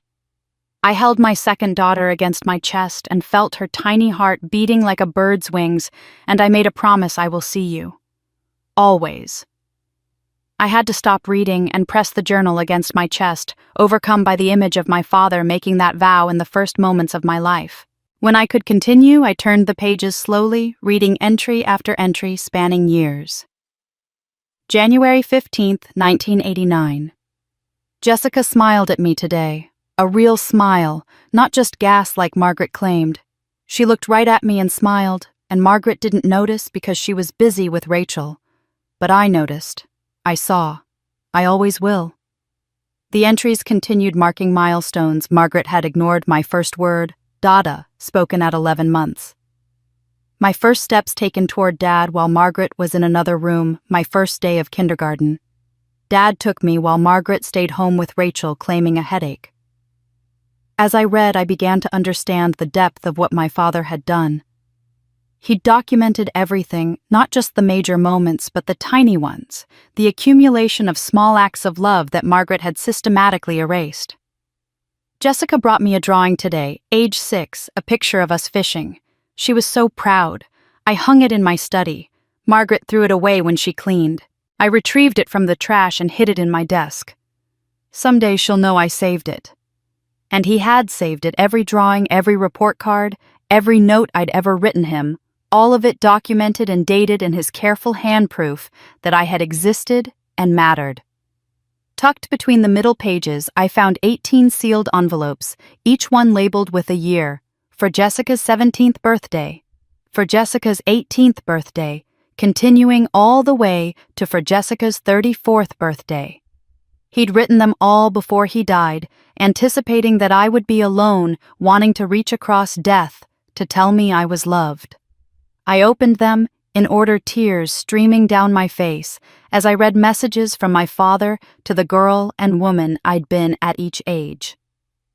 Dear Jessica, on your 17th birthday, you're probably hurting. The scholarship betrayal is still fresh, and you're living in a house where no one sees you. I wish I could be there. I wish I could tell you that it gets better, that you're strong enough to survive this. But know that wherever I am and whatever comes after this life, I'm celebrating you today. You're 17 and you're remarkable, and nothing Margaret or Rachel says or does can change that truth. The letters continued through the years I'd spent in New York, through birthdays I'd celebrated alone or not at all, through the slow building of my life, far from the family that had rejected me. Dear Jessica, on your 25th birthday, you've been gone 7 years now. I hope you found happiness, found people who see your worth. I hope you're building something beautiful in that city, something that's entirely yours. Happy birthday, my darling girl. You're a quarter-century old today, and I'm so proud of who you've become. Reading these letters felt like being held by my father one more time, like his love reaching through the grave to wrap around me when I needed it most. The final page of the journal was dated the day before his heart attack, his handwriting shakier than in earlier entries, as if he'd known his time was running out. Jessica, he wrote, if you're reading this, it means you survived everything that came after my death. You found the truth about Margaret, about Rachel, about the secrets locked away. You're free now, or you're on your way to freedom. I'm so proud of you. You were my light in a very dark marriage, the reason I got up every morning, the proof that goodness can exist even in poisoned soil. I'm sorry I couldn't save you while I was alive. I'm sorry I was too afraid to take you away, too worried about the scandal and Margaret's threats and what it would do to Rachel. That cowardice is my greatest regret. But I gave you what I could: documentation protection tools to fight back when the time came. Now go live the life you deserve, Jessica. Don't look back. Don't let their ghosts haunt you. Build something beautiful and true and entirely yours. I'll be watching from wherever I am, always proud, always loving you. Your father, Thomas. I closed the journal and held it against my heart, finally allowing myself to fully grieve the father I'd lost 20 years ago. The man who'd loved me in secret, who'd documented my existence because he knew Margaret would try to erase it, who'd spent his final years preparing for my survival. Thank you, Daddy, I whispered into the empty room. I'm okay now. I'm finally okay. The next morning, Ethan and I packed our bags for the last time, ready to leave this town and everything it represented. As we drove toward the highway, I asked him to make one final stop at the burned lot where the house had stood. We pulled up to the curb and I got out, intending just to look one more time at where my childhood had burned away. But something caught my eye in the rubble, a glint of metal where the morning sun hit just right, and I found myself walking toward it, drawn by curiosity or fate, or perhaps one final gift from the universe. I picked my way carefully through the charred debris, following that glint of metal, until I found it half buried beneath a collapsed beam, the fireproof safe from Dad's study blackened by smoke, but intact. Ethan helped me pry it open with a crowbar from his car, and inside we found documents that had survived the Inferno insurance papers, property deeds, and most importantly, the original deed to the land itself. The house was gone, reduced to ash and memory, but the 5 acres it had stood on belonged to me now, free and clear. I held that deed in my hands and felt possibility opening up like a door I hadn't known existed. I could sell it, I said to Ethan, both of us standing in the ruins. Take the money and never look back. Let someone else build their dreams on this cursed ground. He nodded, understanding, but I saw in his eyes that he knew I wouldn't choose that path even before I did. Or I could build something new here. Something that turns all this pain into something that helps people. The idea crystallized as I spoke it aloud, taking shape from grief and hope in equal measure. A foundation. A place for kids like I was kids, who are invisible in their own homes, who need someone to see them and tell them they're not broken. We spent the next 6 months working with architects and contractors, creating something from nothing on land that had only ever known dysfunction and secrets. The Thomas Cole Foundation took shape slowly, a modest single-story building designed to feel warm and safe rather than institutional, with counseling rooms and a library and a large common area with windows that let in as much light as possible. We hired therapists who specialized in childhood trauma and family dysfunction, established partnerships with schools and social services, created programs specifically for children dealing with parental rejection and sibling rivalry weaponized by adults. Every decision was informed by my own experience, every detail chosen to create the haven I'd never had. In the foyer, we mounted a bronze plaque that Ethan helped me compose over many drafts and much soul-searching. In memory of Thomas Cole, it read, "Who taught his daughter that kindness is not weakness, and that being seen is the first step toward healing. In memory of Rachel Cole, who lost herself trying to survive and whose final act was one of love. In memory of Margaret Cole, whose story reminds us of the devastating cost of unhealed wounds and untreated mental illness." It wasn't forgiveness, and I made sure the wording didn't pretend to be. It was acknowledgement of the full complicated truth that victims can become perpetrators, that mental illness explains, but doesn't excuse, that even in the darkest family histories, there are moments of humanity worth preserving. Opening day arrived on a crisp October morning, exactly 1 year after my wedding, that had become an exposure after the fire that had consumed my past. Local press attended, taking photographs and asking questions about my motivations, and I spoke carefully about wanting to help children who felt invisible without revealing too much of my own story. After the ribbon cutting, after the speeches and the tours, I stood in the empty common area, wondering if anyone would actually come, if we'd built this beautiful space only to have it sit unused. Then the door opened and an elderly woman entered leading a young girl by the hand. The child was perhaps 9 years old, thin and pale with eyes that wouldn't meet mine. Her posture radiating the particular shame of a child who believes she's fundamentally unworthy. The grandmother introduced herself as Mrs. Patterson and explained in a quiet voice that her daughter had 2 girls, but only seemed to see one of them, that this granddaughter was struggling in school and had started saying she wished she'd never been born. As she spoke, I felt time collapse, saw myself at that age in this child's hunched shoulders and downcast eyes. I knelt down so I was at her eye level and waited until she finally looked at me. "What's your name?" I asked gently. "Emma," she whispered so quietly I almost didn't hear. "Emma," I repeated, making sure she heard me use it, making sure she knew I was speaking to her specifically. "I want you to know something important. You're not invisible. I see you. Everyone here sees you. And I promise you, even though it doesn't feel like it right now, it gets better. The fact that you feel broken doesn't mean you are broken. It means the people who should have loved you properly failed at their job. But that's their failure, not yours. Do you understand?" Emma's face crumpled, and she began to cry, deep, wrenching sobs that seemed too large for her small body, and I pulled her into my arms and held her while she grieved for the childhood she should have had. Mrs. Patterson cried too, thanking me through her tears, and I looked up to see Ethan standing in the doorway watching us. In his expression, I saw pride and love and understanding. He knew what this moment meant, knew that I had taken the worst thing that ever happened to me and transformed it into the best thing I could offer someone else. We enrolled Emma in our after-school program that day, connected Mrs. Patterson with resources for addressing the family dynamics and began the slow work of helping one more invisible child understand that she deserved to be seen. Over the following months, more families came, more children who carried the weight of parental rejection, and each time I met a new child, I saw a version of myself I'd been able to save in a way no one had saved me. The foundation became my life's work, the thing that gave meaning to all the years of pain. That evening, after Emma and her grandmother had left after the staff had gone home, and Ethan and I were locking up, I checked my email and found a message from someone named Sarah Chen at a New York literary agency. "Ms. Miller," it read, "I attended the opening of the Thomas Cole Foundation today as a member of the press, but I'm writing to you now in my capacity as a literary agent.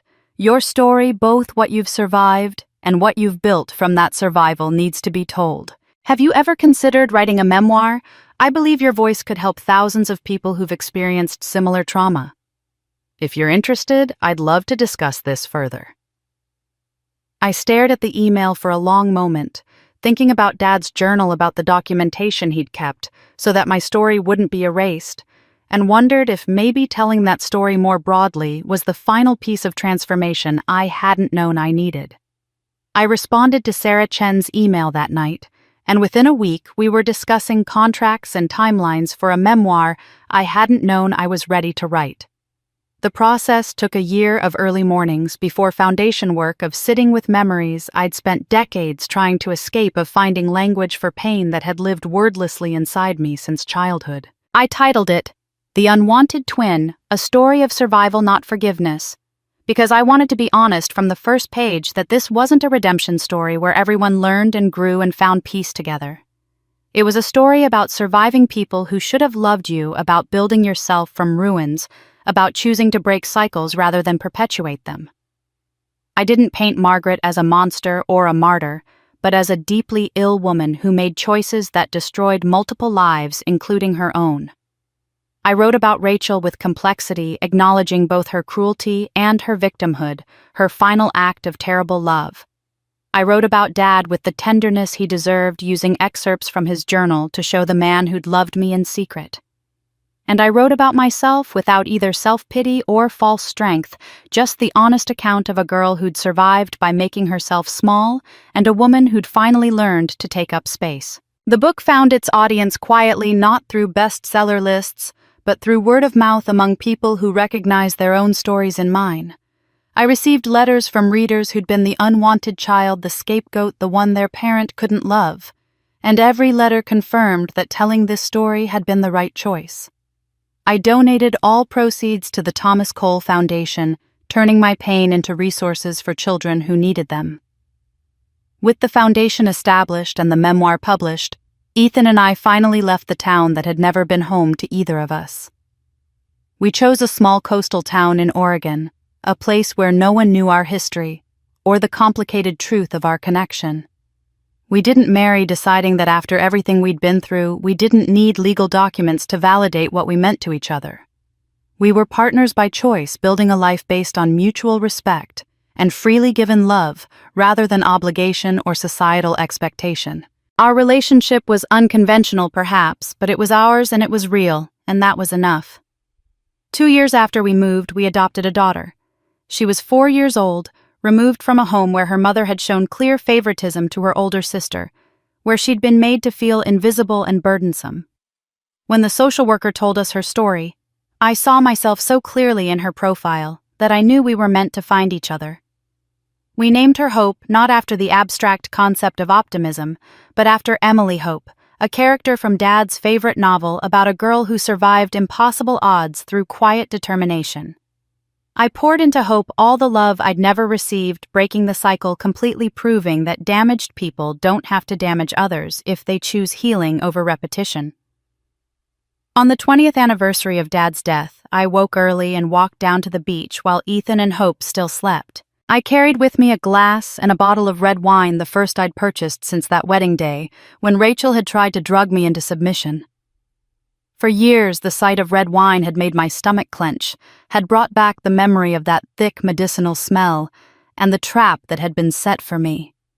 But this morning, I wanted to reclaim it to prove to myself that I was no longer afraid of the weapons they'd tried to use against me.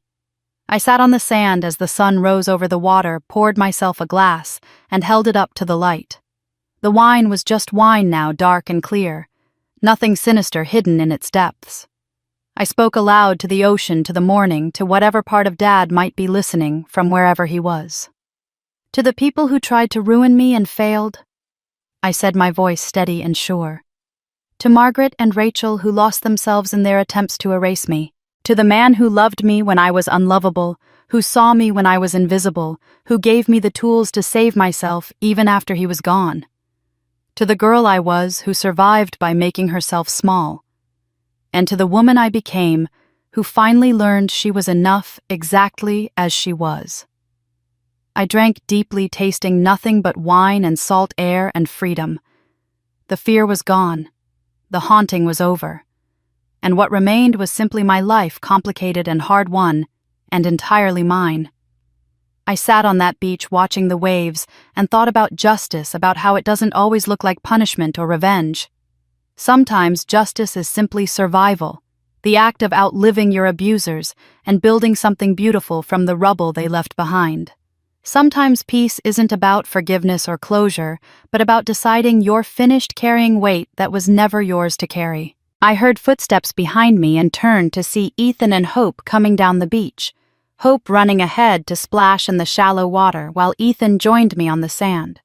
We sat together in comfortable silence, watching our daughter play, and I felt something I'd never experienced in that house in the Midwest, the bone-deep certainty that I was home.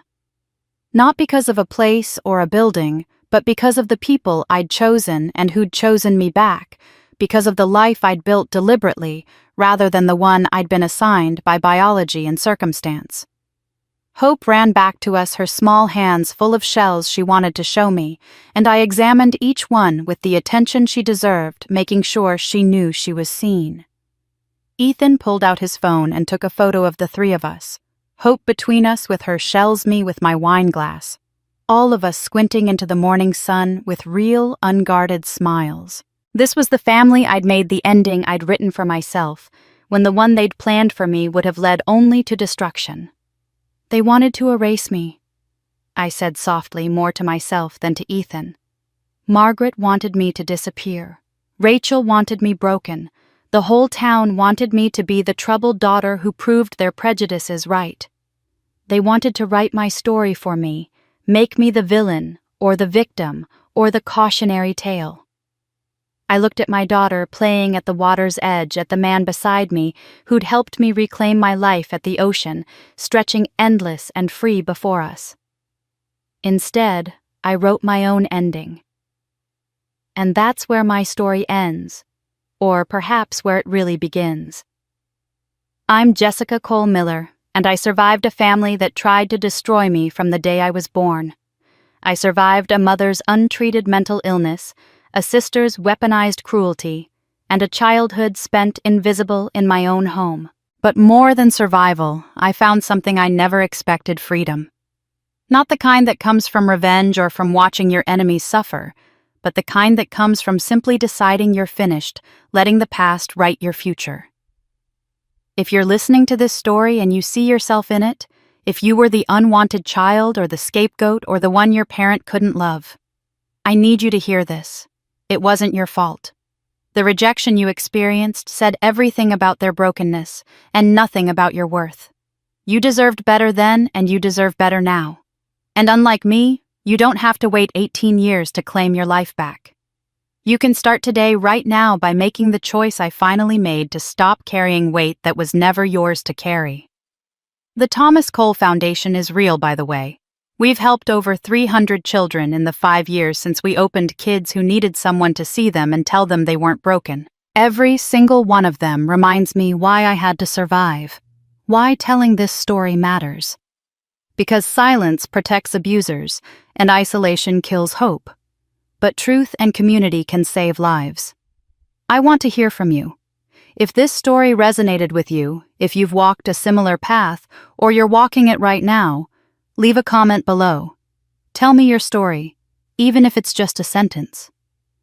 Tell me how you survived, or how you're surviving.